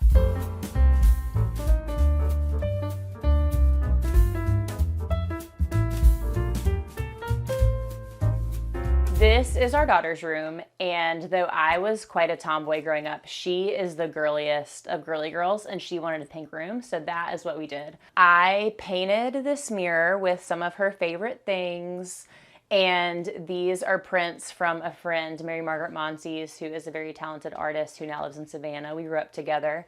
And I have collected these brass bows for years and just find them at Goodwill all the time. And so I've incorporated those in here. And she loves knickknacks and she loves makeup. And so there's a lot of that in here. So this is the bed that I actually grew up in. And I originally had purchased a different bed for this room, but I just couldn't pass it up when my parents said, come get it or it goes away. So this is the four-poster that I grew up in. She loves it. And the original bed that I had bought had this really cool fabric that was upholstered, and it came with the bedding. And so I just took the bedding off of that and put it on here. This is such a special piece to me. It is by an artist named Harry Teague, who has since passed away, but he was a very prominent businessman who had a catastrophic stroke and lost a lot of his function, but found a love for folk art.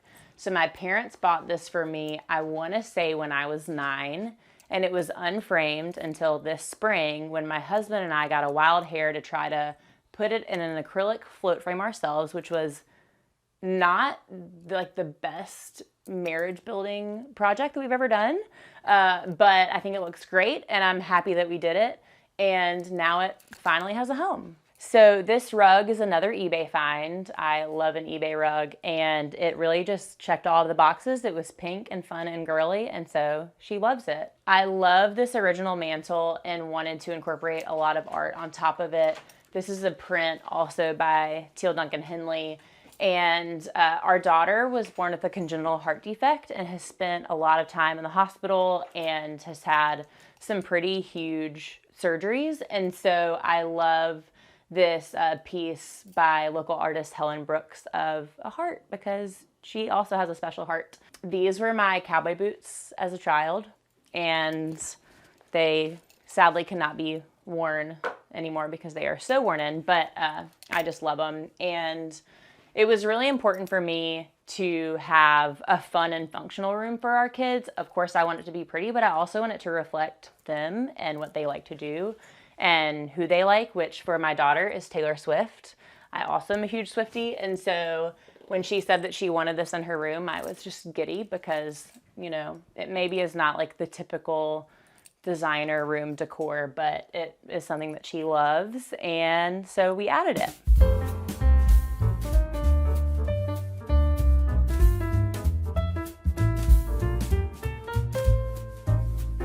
So designing a room for twin boys who are no longer little boys was a bit challenging. I wanted it to be fun, but a little grown up, but not too grown up. So this was the answer. One of them saw a ship painting and said, hey, I really like that. And we just kind of went with it. So I love this. We're big Georgia fans. Really everyone in my family went to Georgia. And so this was in my brother's apartment, so it hangs here now. And I wanted to tie in that like kind of pop of red. So these beds were a yard sale find by my sister. The trunks came off of Facebook Marketplace, and I think I got these little quilts at Home Goods. I paired them with just a typical sham and these really cute needlepoint pillows that I got at a yard sale. And this was in my dad's house growing up. It has been really sturdy and heavy duty for them, which is nice when you have twin boys. These lamps have a very funny story. I found them off of Facebook Marketplace and I asked for the dimensions and she said, oh, they're about knee high. And I said, okay, I'm on my way. So I met her in the parking lot of Piggly Wiggly in Phoenix City, Alabama. And all my friends were like, you're crazy, those are hideous. But I added some new lampshades and got some trim tape, and I really think they turned out well. I just love them. And then this, I actually found last week at Goodwill for $8. It's an original painting. I think it's so cool. And then these are IKEA curtains. IKEA curtains all the way. If you cannot afford custom drapes, which I cannot do 99% of the time, I just hot glued some grosgrain ribbon to them for trim, and I think they turned out really well. So the walls throughout the entire house are Delicate White by PPG, but I really like to start with white walls and then add a lot of art and texture and color on top of it, kind of as a blank canvas. But in both of our boys' rooms, we decided to go with this kind of blue trim. It's called Ghost Whisperer. And so I found these a bit unattractive bookcases on Facebook Marketplace, and we mounted them to the wall and I painted them the same trim color. And it's just been a cool addition to the boys' rooms because it lets them display all of their treasures, and they're big readers, and so they have all their books on display. And I just love these bookcases. This is our youngest son's room, and it probably has the best light in the house. It is right above the entry hall. This bed my dad grew up in, and this trunk was in his bedroom growing up, which is just super special. He loves toys of all kinds, so under his bed he has about 1 million toy boxes with all of his treasures. For bedding here, we just kept it simple. It's IKEA. These are IKEA little pillows, and then some estate sale finds for pillows. And I also found all these tennis and badminton rackets at estate sales and just stuck them on his walls. I think they were 75 cents each, and they make just such a cool little statement piece. We continued the bookshelves here, and I really wanted to keep the things that he goes for most within reach. So all of his favorite books are at the bottom here, and things a little bit more breakable are at the top. He does still play with these, however, because they're so cool and they're his favorite. What home means to me is really just a soft place to land. It is a place where all of my family can be together, something that I will never take for granted. And you know, the world is tough. And when I walk through my door and when my children and my husband walk through this door, I just want them to feel safe and loved and surrounded by comfort. And that has really been the most important thing for me in designing a home, is that, you know, I want it to be beautiful, but really I just want it to be functional, and I want it to be cozy and safe, and a place for us to gather and live. Thanks so much for stopping by, Homeworthy. I loved showing you around my home. Until next time.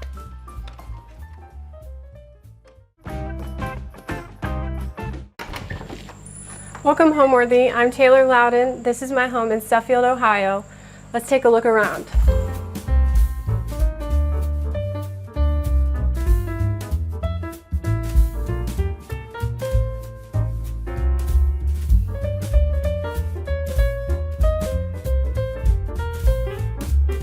You're watching Homeworthy, where we believe every home has a story. To shop items inspired by this and other Homeworthy episodes, be sure to check out the product links below for amazing furniture, accessories, and more. My name is Taylor Loudon. I am a stay-at-home mom of 3. I sell antiques on my website, theflippingvintage.com, and I share my home on Instagram and TikTok at flippingvintage76. I'm located in Suffield, Ohio. My home is primitive, early American style. Most of my stuff is antique or thrifted, or both, because you can thrift lots of antiques around here. My favorite room in the house is probably my living room, just because it's a gathering place. Our house is small, so we tend to gather in the living room, and I love my family, and I just love my kids running around, just watching them play and hang out.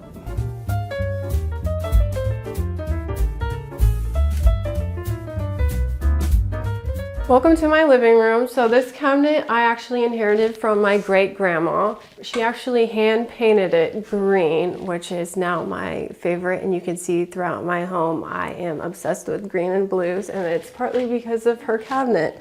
This was the first antique piece in my home, and I'll never part with it. Hopefully my daughter will take it when she moves out, but I just love it. Everyone asks me what color it is and how was it painted. Well, my grandma did it, and it's always been like this. All the stuff inside of it I have thrifted. I actually thrifted this yesterday. It's a cloche. These are kind of hard to find and sometimes really expensive. Thankfully I got it for $5 yesterday, and I decided to put my little mannequin hands in it just for fun because I like kind of weird things in my home. This scale is another favorite of mine. I actually got this off of eBay and it arrived broken, and I managed to get it for free because of the shape it got when it got here, but it's one of my favorite pieces. I like to collect oddities, which some people call it. So I'll have a random pufferfish or a turtle's shellfish, the piece of coral or starfishes. You'll see a bunch of random stuff throughout my home, which are oddities. I love old primitive chessboards, but they are very hard to find, and if you do find them, they can get quite expensive.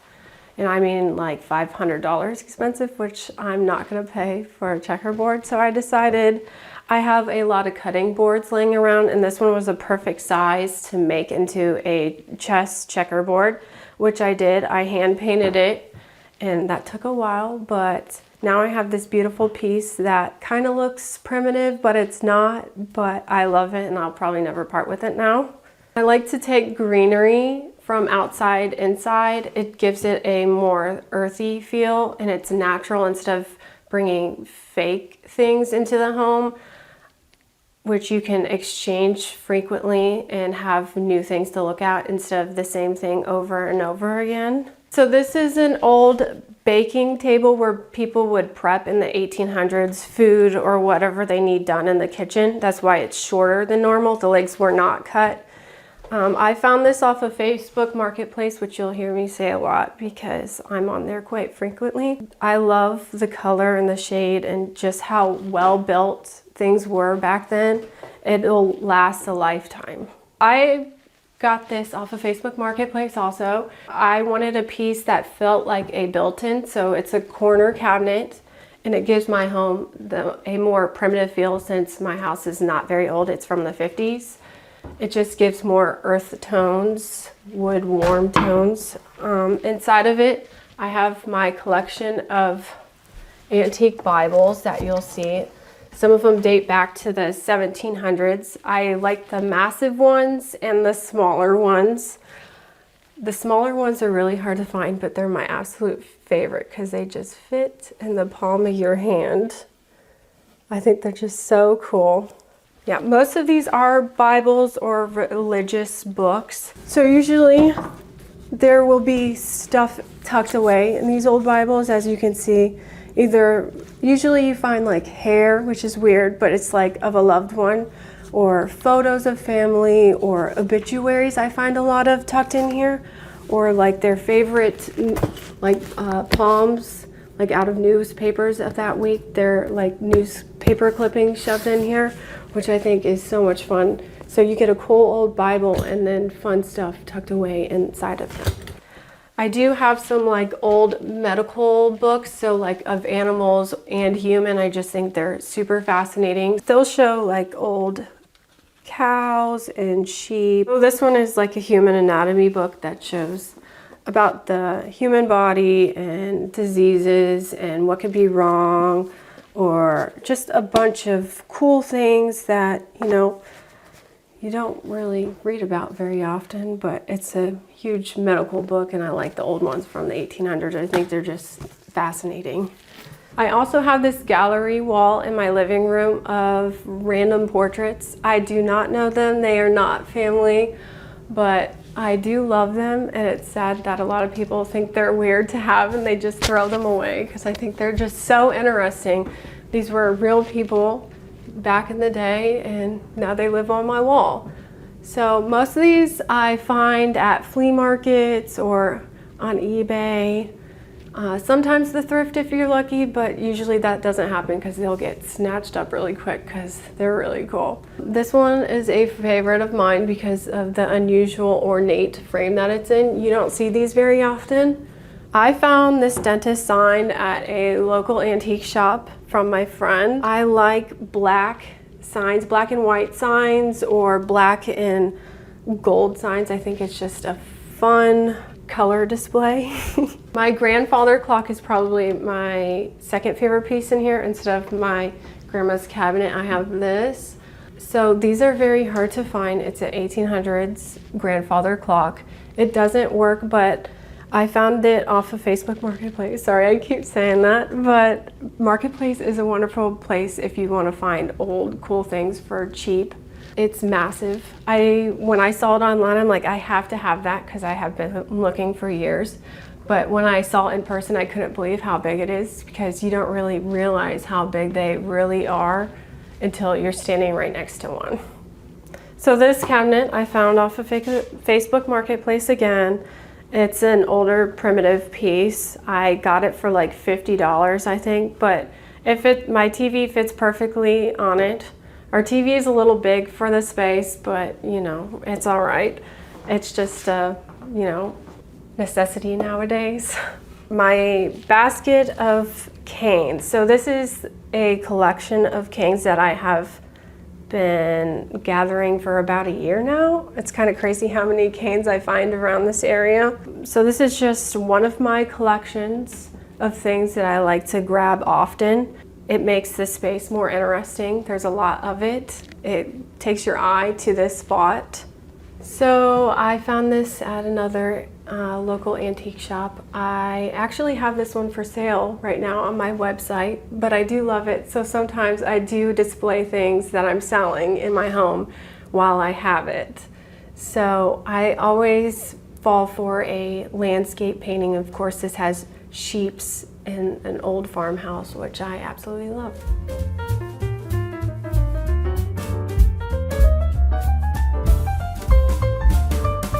I'm now walking into my dining room, which is right off the living room. This table is also from Facebook Marketplace. I actually got this one for free.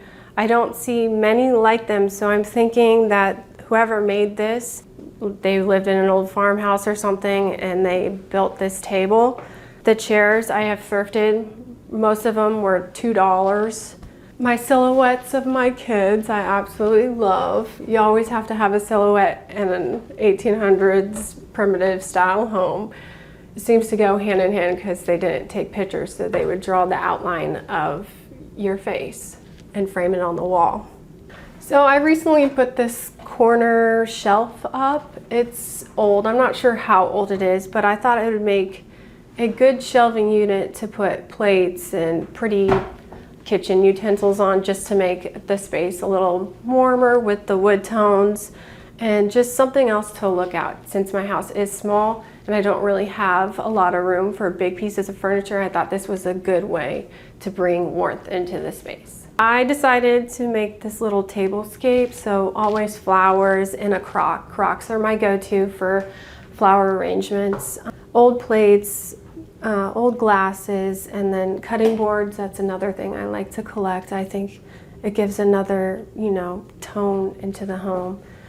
Lots of fruit. As I mentioned before, I like to collect baskets. You'll see them all throughout my home, all styles, shapes, big, tiny ones. This is just one of them. They give another warmth. I say warmth a lot because wood tones and wood baskets, they do give a lot of warm tones to your home. So I don't have a lot of that since my house was built in the 1950s.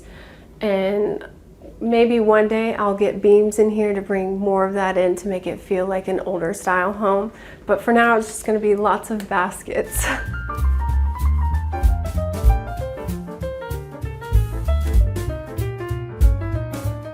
Right off our dining room is our kitchen.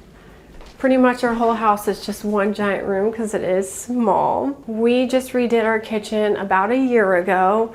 It was originally the original 1950s kitchen, so like stove in the wall and all kinds of ugly wood and laminate. So thankfully I have a beautiful kitchen now that I get to enjoy. That's my kind of style in our home. So this cabinet is an absolute favorite of mine. These are hard to find too, the old, small, primitive cabinets. I think it just gives an awesome texture to the home. I love scallop pieces. My knives, I like old knives. Another collection of mine, I collect old knives. I thought it looked cool on a magnet strip above my stove. My mirrored sconce, these are hard to find too. I think it's so cool how they put little individual mirrors onto a sconce, so when you would light the candle, it would the light would beam off of this more so than just like a tin back. This pine piece of furniture I added recently. It was actually gonna be thrown away, and I decided to save it and put a curtain in it because there's no glass panels anymore.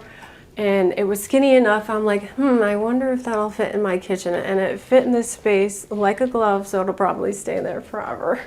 My plate rack, I get asked about this all of the time. I searched, no joke, probably 5 years for one. They are very hard to find. I wanted a 2 stacked one, which you don't see very often. I love displaying my old ironstone plates on it. That's another collection that I have. You'll see lots of ironstone in my home. So copper, you'll see a lot of copper in old 1800 style houses because they would use copper pans and whatnot. So displaying copper in my home is a must because of the style that I have. And I think it's a fun tone to have.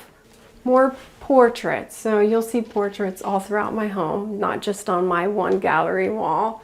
This was a cool piece. I'm not really sure what it was for. The inside of it is tin lined. And then someone painted a portrait of a lady on top of it. I thought it was just very interesting because you don't really see stuff like this. So I just had to have it.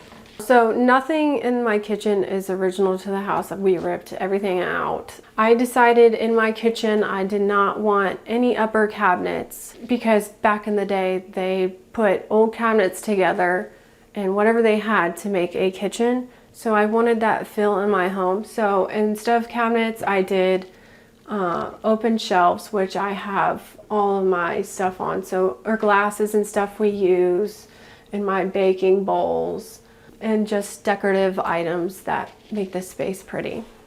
So we planned our whole kitchen around my farmhouse sink. I found this again on Facebook Marketplace for $40. It was in some lady's basement. She didn't want it anymore. And thankfully I saw it first and I got it.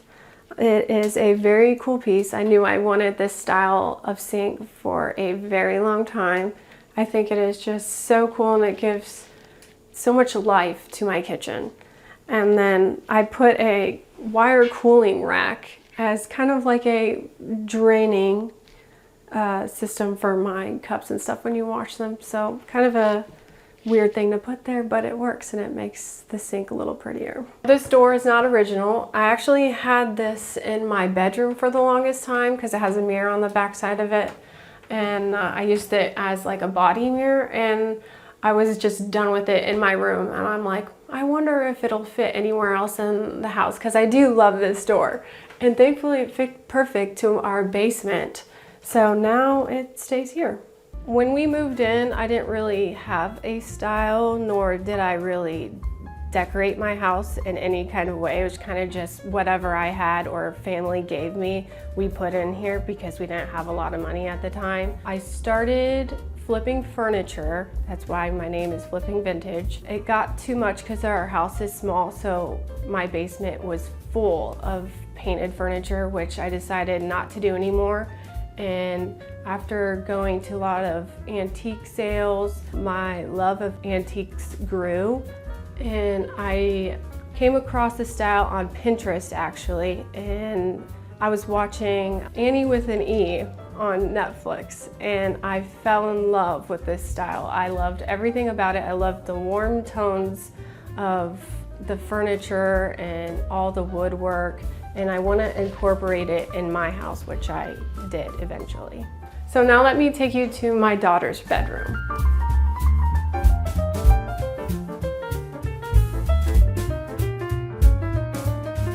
So this is my daughter's room. I actually just rearranged her room because I had 2 dressers in here, and this is the smallest bedroom in the house, and it just was not working. So I decided to put this big cabinet in here to put all of her clothes and her toys in, and it just works so much better. I got her pretty little tiaras up here, and she likes butterflies and shells and flowers. So it brings that feminine touch to her room, but still keeping it old, kind of my style, but things she enjoys. This antique oil painting was from the thrift shop. I paid maybe 15 bucks for, and it's massive and pretty cool and kind of a statement piece of her room now. So this mirror is a ornate mirror. It's kind of a French style, kind of not my style, but it is my style because I like them. So it gives another feminine touch to the bedroom. I found this off of Facebook Marketplace again, and I think it was only $20 if I remember right, and it's super heavy. I actually think it came out of one of the mansions in Akron. I love these old chairs that have these wooden details to it. I'm not sure what it's called. It's kind of like basket weaving on them. Usually they're like torn out or broken because they are so old. But this one was so cool, and I thought it would just be a cute little touch to her room, make it more primitive feeling. Her bed is an old Eastlake bed. That's the style that it's called. I love the style of these just because of all the fun scallops and all the detail they put in it, and they're also high. Usually beds are kind of low, and I really like the style of these, which I found this off of Facebook Marketplace too for maybe 15 bucks. So it was cheap, and it's pretty, and it works. If you're starting to thrift or you're looking to have a more collective home, I would suggest to start collecting certain items. So my favorite items to collect are like baskets or my antique Bibles, or I have a thing for chairs. I tend to grab every chair that I see. It's a problem. Or old linens, but mostly just keep gathering stuff. So keep buying multiple things of each item, and then you will have a more collective home.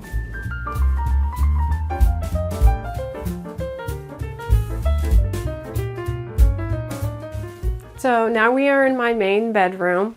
I like using old linens on top of newer linens. I think it gives the older feel and just extra texture to the room. So I have this old 1800s quilt. It's blue, which I love and gravitate to. I got this old striped French fabric. It's actually just over 2 pillows that I put on top of it. So it's not really a pillowcase or anything. It's just fabric draped over the pillows.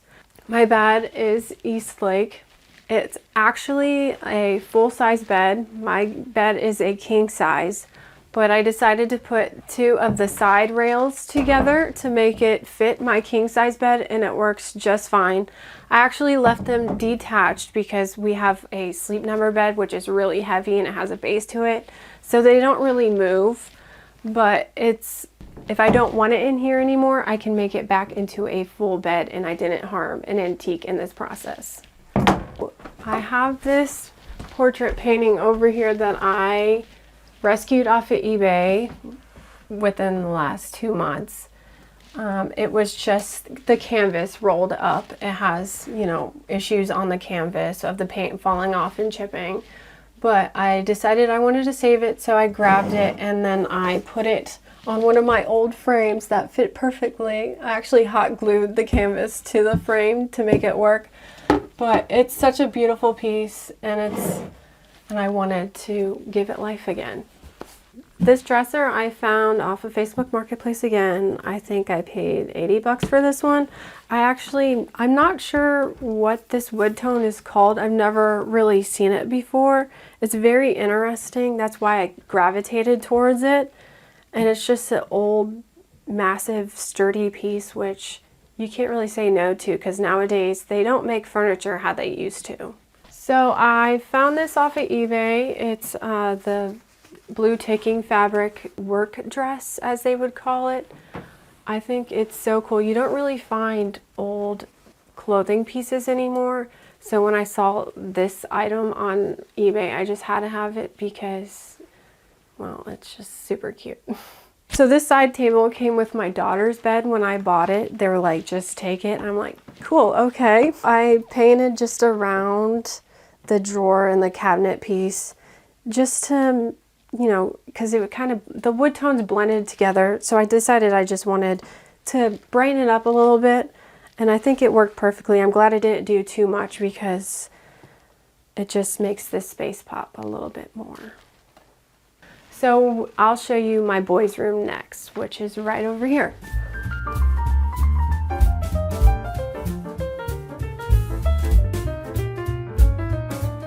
So my two sons share a room. This room is probably the biggest room in the house, so it just made sense.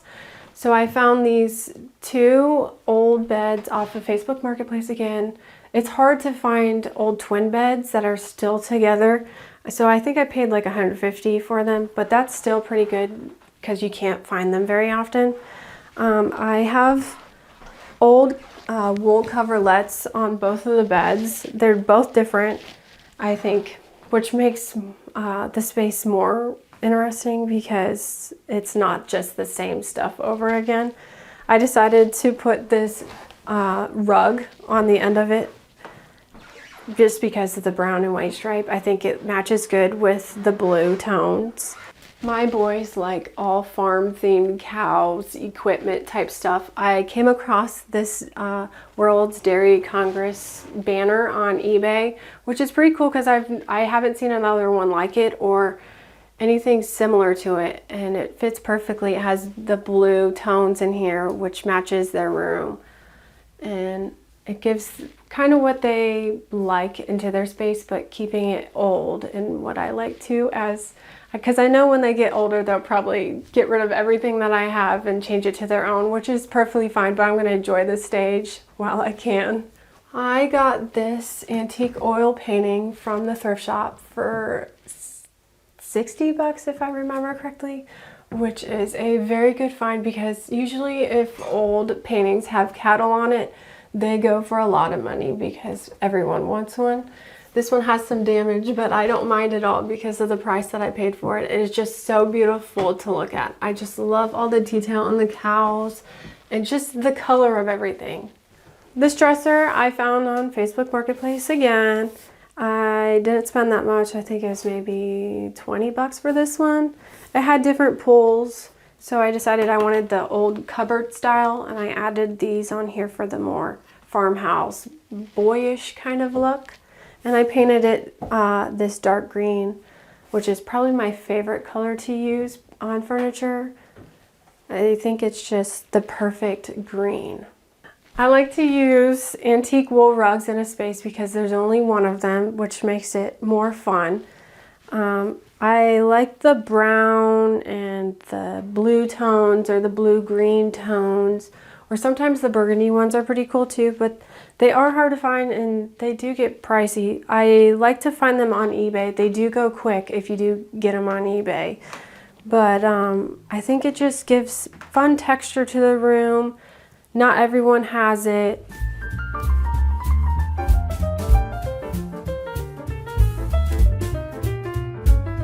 Before we head out to my garden, I would like to show you my hallway. I decided to do checkerboard on the floor. I used to have this in my dining room before we switched out the floors when we did the kitchen. I think it's so fun. It's part of the older style. You see them in old homes. They used to paint the wood. I keep all my cool oil paintings in here. I like to just store them in here. Once I get the perfect size one, I'll place it in the wall. Hopefully one day this whole hallway will be filled with them. I got the sailboat from my local thrift shop for 60 bucks. I think it makes a good focal piece for this hallway. It just gives something interesting to look at other than my oil paintings. I chose this home for the land, not so much for the house itself. It's very hard to find land in our area, so as soon as this popped up on the market, we had to get it because it is so hard to find land. I decided to make my home the style that I wanted, which is older 1800s style instead of the 1950s style that it was.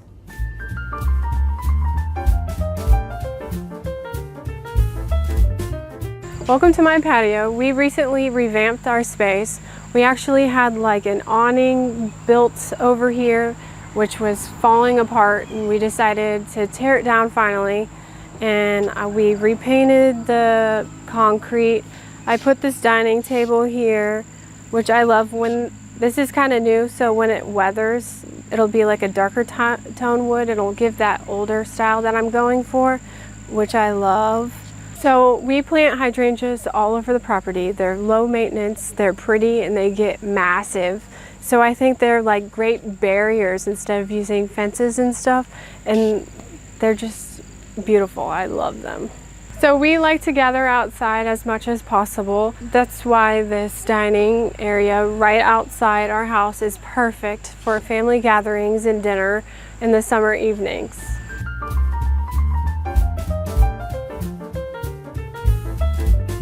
Welcome to my garden area. I didn't have a green thumb, well, I thought, and then I started a garden and it seems to be thriving. So I start everything from seed, and I like to use the term chaos gardening because I don't really know what I'm doing yet. This is like the third year that I have gardened. None of this was here on the property when we moved in. We did this about 3 years ago. So I'll take seeds and I'll literally just throw them out, and whatever pops up, pops up. I don't really weed my garden beds at all. I kind of just let everything do their thing. Sorry, my rooster's in the background. We have chickens. This is my flower bed / weed bed. I do the same thing. I just throw out flower seeds, and whatever happens, happens. But I do have some beautiful flowers this year. Last year I didn't get any, so that's a win. So I plant a lot of cabbage type stuff, and I got my celery and carrots and kale. Over here I have onions and broccoli and asparagus, acorn squash. I have my tomatoes and beets.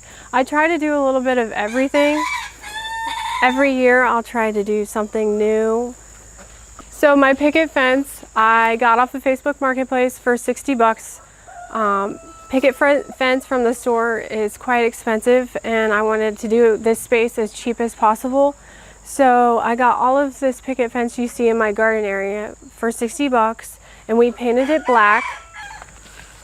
So this was our duck hut, but now it's kind of my garden shed. My husband built this from my uncle's barn wood that they tore down, and we painted it black, but it makes my garden space cute and gives that old feel again, because they would just take whatever they had and they would put it together and make something beautiful.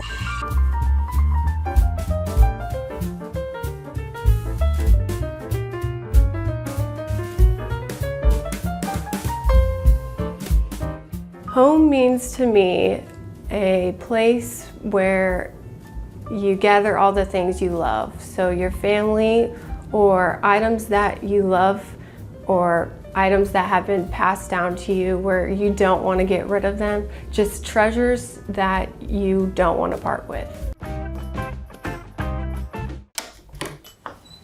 Hi, Homeworthy. I'm Alex. Welcome to my home in Los Angeles. Come on in.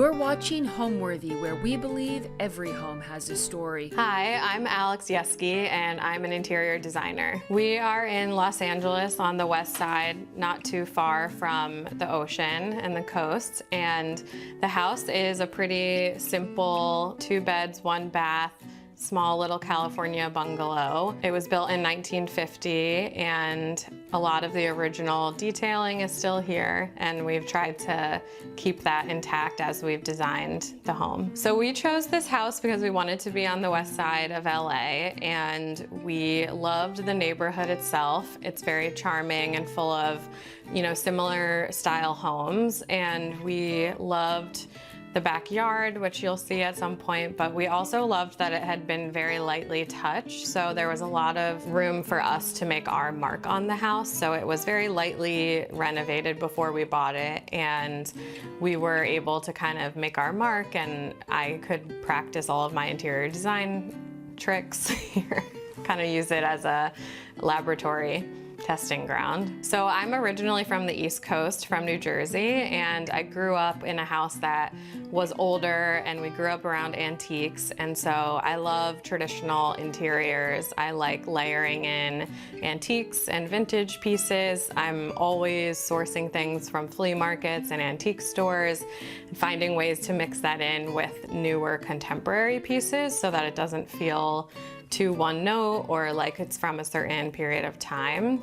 I love to work in mostly neutral colors pulled from the natural environment, and lots of like browns, blues, greens, and love little floral accents, which you'll see kind of throughout. Welcome to our entryway and living space. Our entryway is a small little moment in the corner here. Our front door opens right into the living room, so we wanted to create a little bit of an entry moment. We found this antique Martha Washington sewing cabinet when we first bought the house, and it's really cool. It used to be used for sewing, and so there's these really deep cabinets on the side where they would put their sewing, knitting needles, yarn, fabric. We use it more for like umbrellas and our dog's leash and things like that. But it's a really cool piece. It fit perfectly in the space and worked for our little entry. Over here is the living space. So our front door opens kind of right into the living room. So we wanted to keep it feeling really open, not closing off the space. So we created a little separation though with the couch facing the windows. These chairs were in my grandmother's mid-century home back on the East Coast where I'm from, and I love them that they remind me of being in her house, and they actually still make a really wonderful creaking sound that takes me right back to her house and growing up, and everyone always freaks out that they're gonna break them when they sit in them, but they're fine. But I love that. And it's fun to have that memory incorporated in our house here in LA. In our whole home, but also in this room, we have a lot of secondhand vintage antique pieces. So this is actually a coffee table that we bought of some friends of ours. I love to display home decor books and objects, and I loved that it had this lower shelf so I could display things and my husband could still utilize the top for function. I used to always get in trouble for messing up our coffee table and you couldn't actually use it because there was so much decor on it. So this kind of works for both of us. Once we figured out the living room layout, we wanted a little piece of furniture to go under the TV and this gallery wall. So I had this skirted console made, and it's a really pretty fabric that I've always loved with like a subtle stripe, and underneath is actually storage because our house is still pretty small, so I need all the space I can get to stash things away. So there's a lot of dishware and objects under there for when we're entertaining. A lot of the artwork is vintage or antique or something unique that I took from a magazine or an event. So like these 2 sunrise and sunset pieces are from a magazine that I tore out and framed. And the piece on the lower right is from the Noguchi Museum in New York City. It's like their handout when you go there, but I just loved it. It's an old New York mag cover with Noguchi himself with one of his paper lanterns.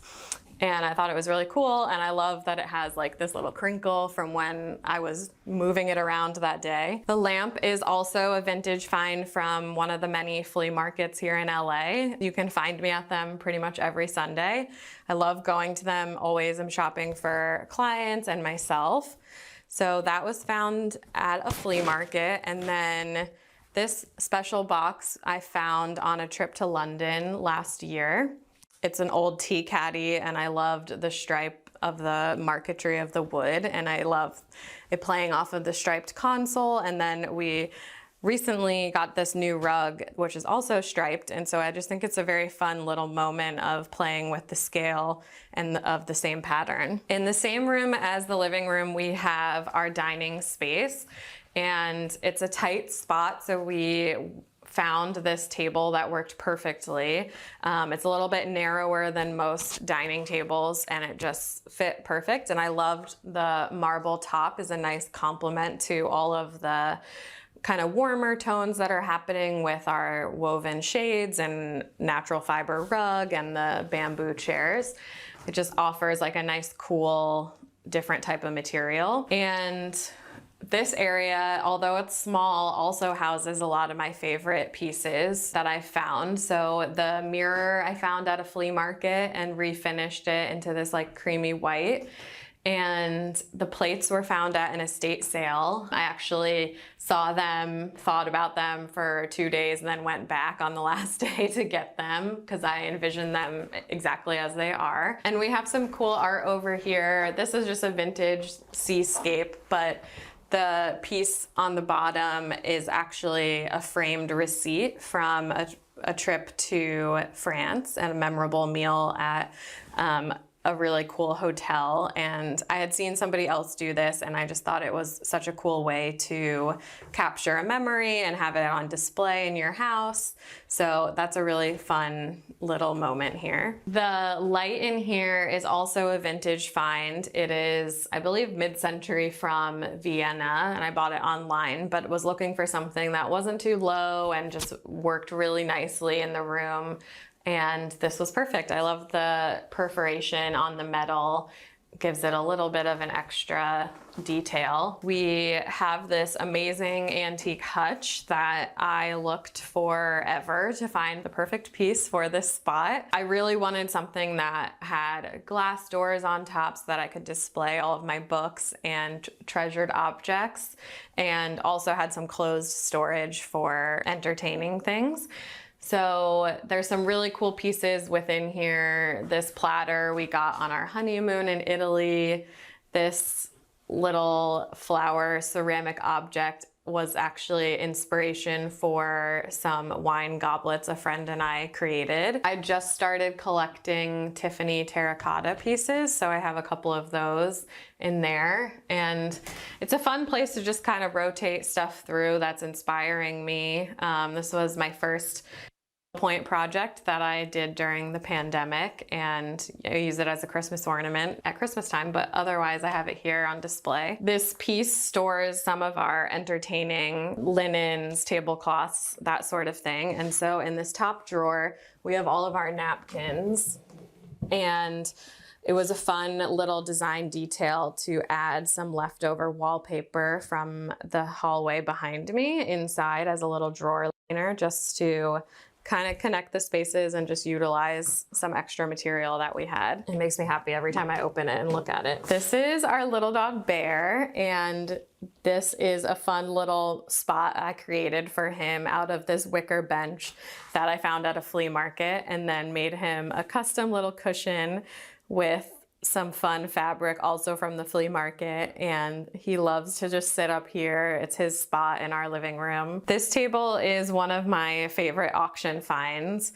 I found the table online on Live Auctioneers, loved it, had no place for it for a client or myself, and still got it anyway. And it ended up to be perfect for this corner. We display family photos here, and it's just a nice spot to kind of corral everything. I like all the mismatched frames that I collect from flea markets and antique sales. I also love this lamp that it's like silver and more contemporary feeling. It kind of gives a nice counterbalance to everything else that's old around it, like these old botanicals that we have and the hutch.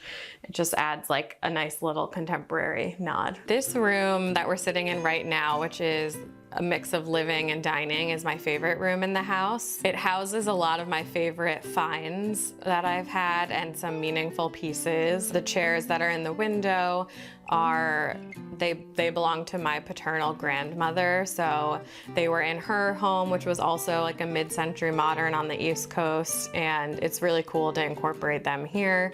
So this space is very cozy. We spend a lot of time here, and I just love a lot of the little details that are all throughout it. So now we're going into the kitchen, which we haven't done a lot of work to. We just did some painting, and when we bought the house, they had done some new tile, which I love the kind of classic tile pattern that they chose.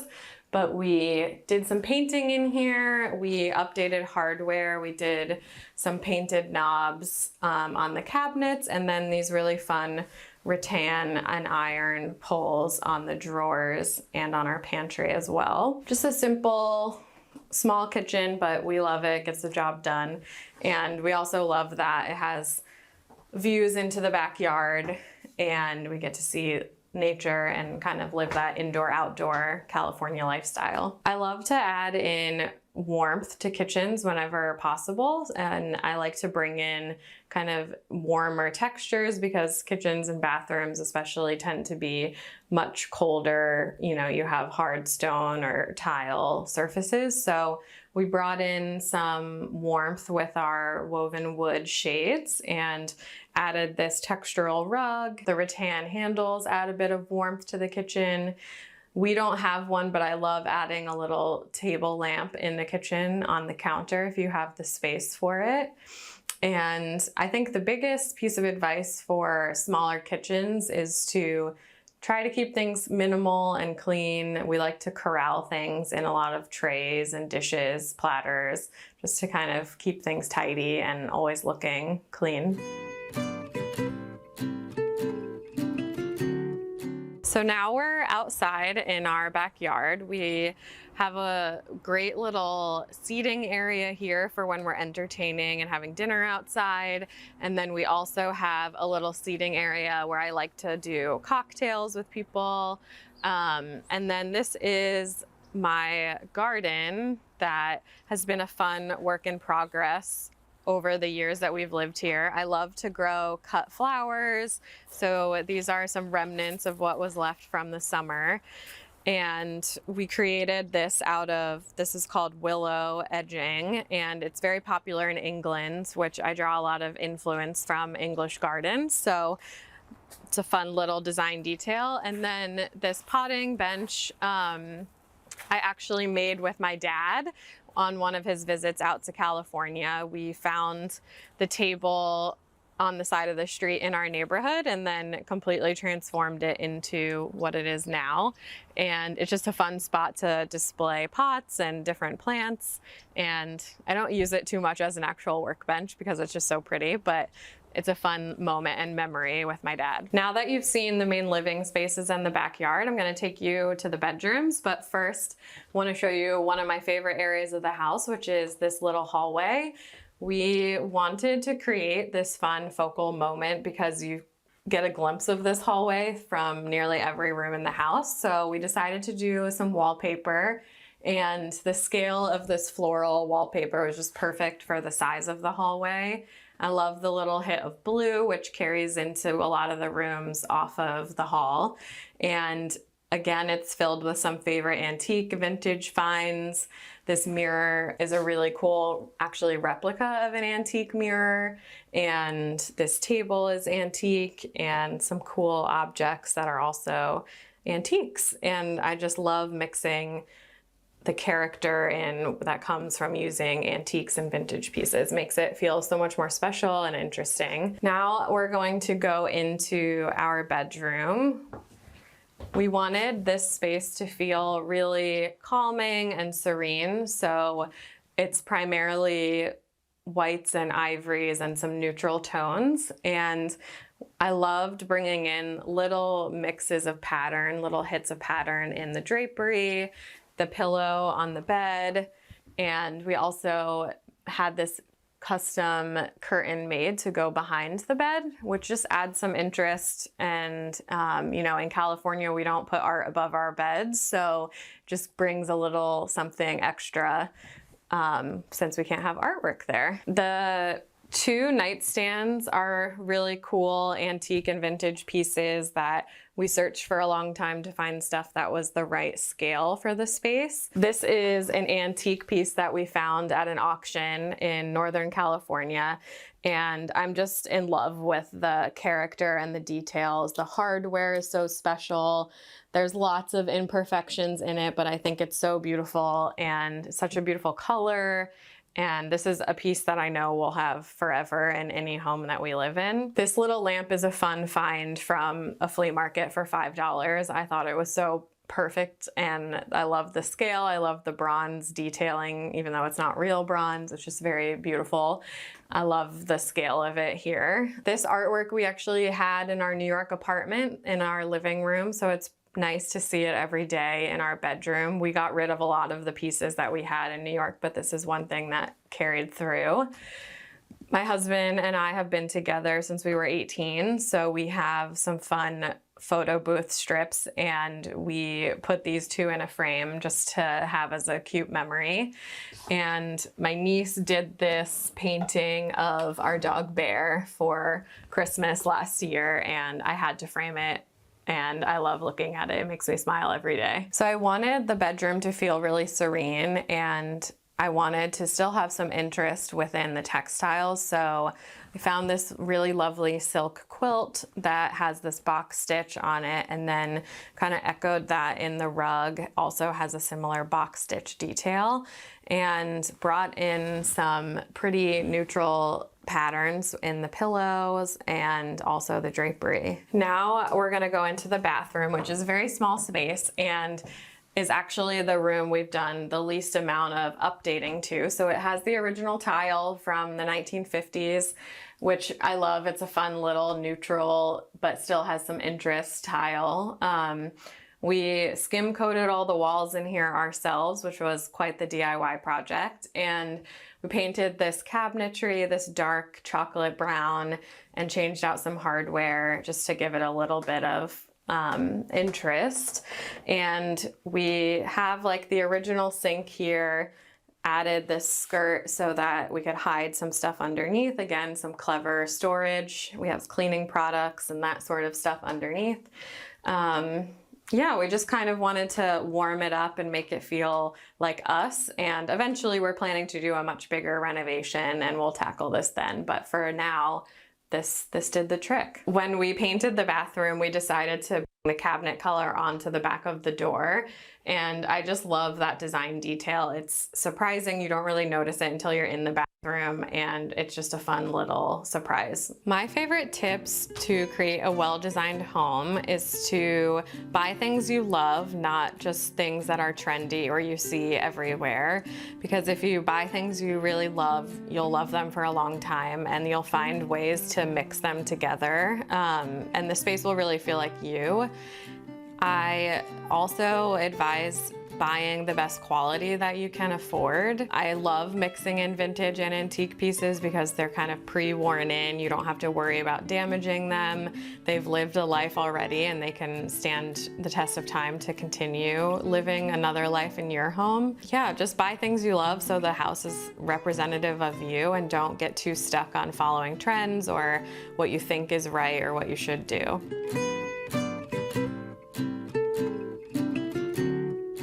And the last room in our home is our home office / guest bedroom. So I work from this space, and it also doubles as a guest room. I love rattan, which I'm sure you've figured out from the tour already. So this desk was a really fun auction find and adds so much interest to the room. And when guests come, we just move it to this side of the room, and this sofa pulls out into a sofa bed. I always wanted a chocolate brown sofa, and a designer friend of mine was getting rid of this when she was moving cross country. So I jumped on the chance to get it from her, and it works perfectly in here. It's great for guests, but it looks great in the background of my Zooms and all of that. We have another vintage find. This was an early find for the house. Didn't have a spot in mind, but I love bamboo tables. They're so versatile. You can use them in so many spaces and rooms.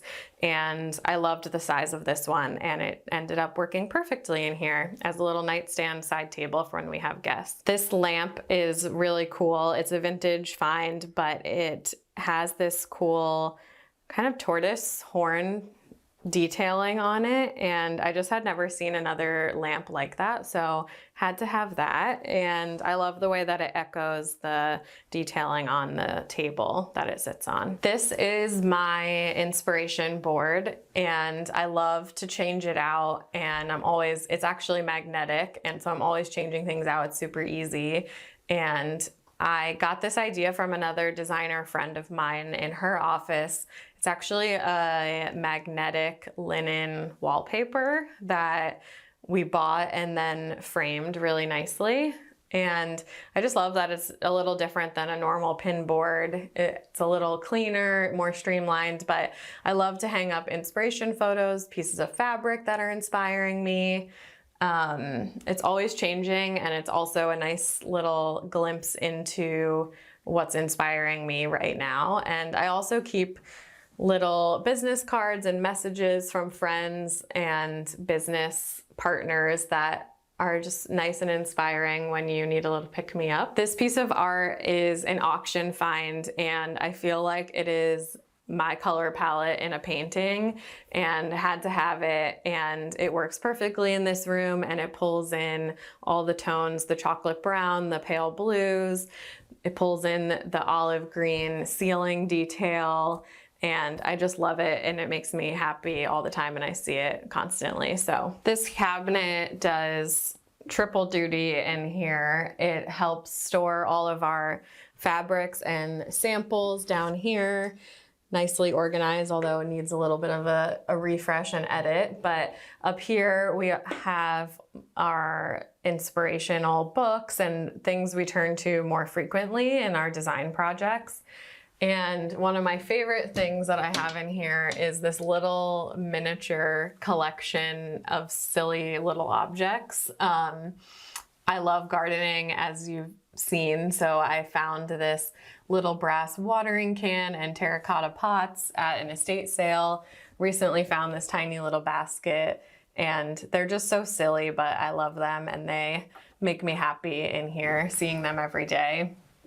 I also have some lampshades that didn't work in a project, but I love seeing the pattern every day. So rather than getting rid of them, I just kind of kept them and display them here. I also utilize the top space as some extra storage for different vases and vessels I have to create flower arrangements. I'm kind of always creating arrangements in the house, and so it's fun to have a spot to pull from here as well as in the kitchen. And these are usually my favorite ones that I have out on display.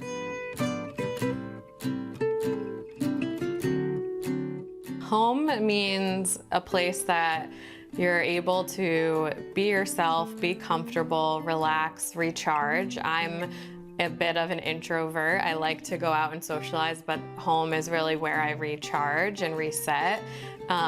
So to me, like, having a really comfortable space helps me reset and go back out into the world and do my job and be creative and all of those things. Thanks for watching. Be sure to go to homeworthy.com for exclusive content, shopping guides, and so much more.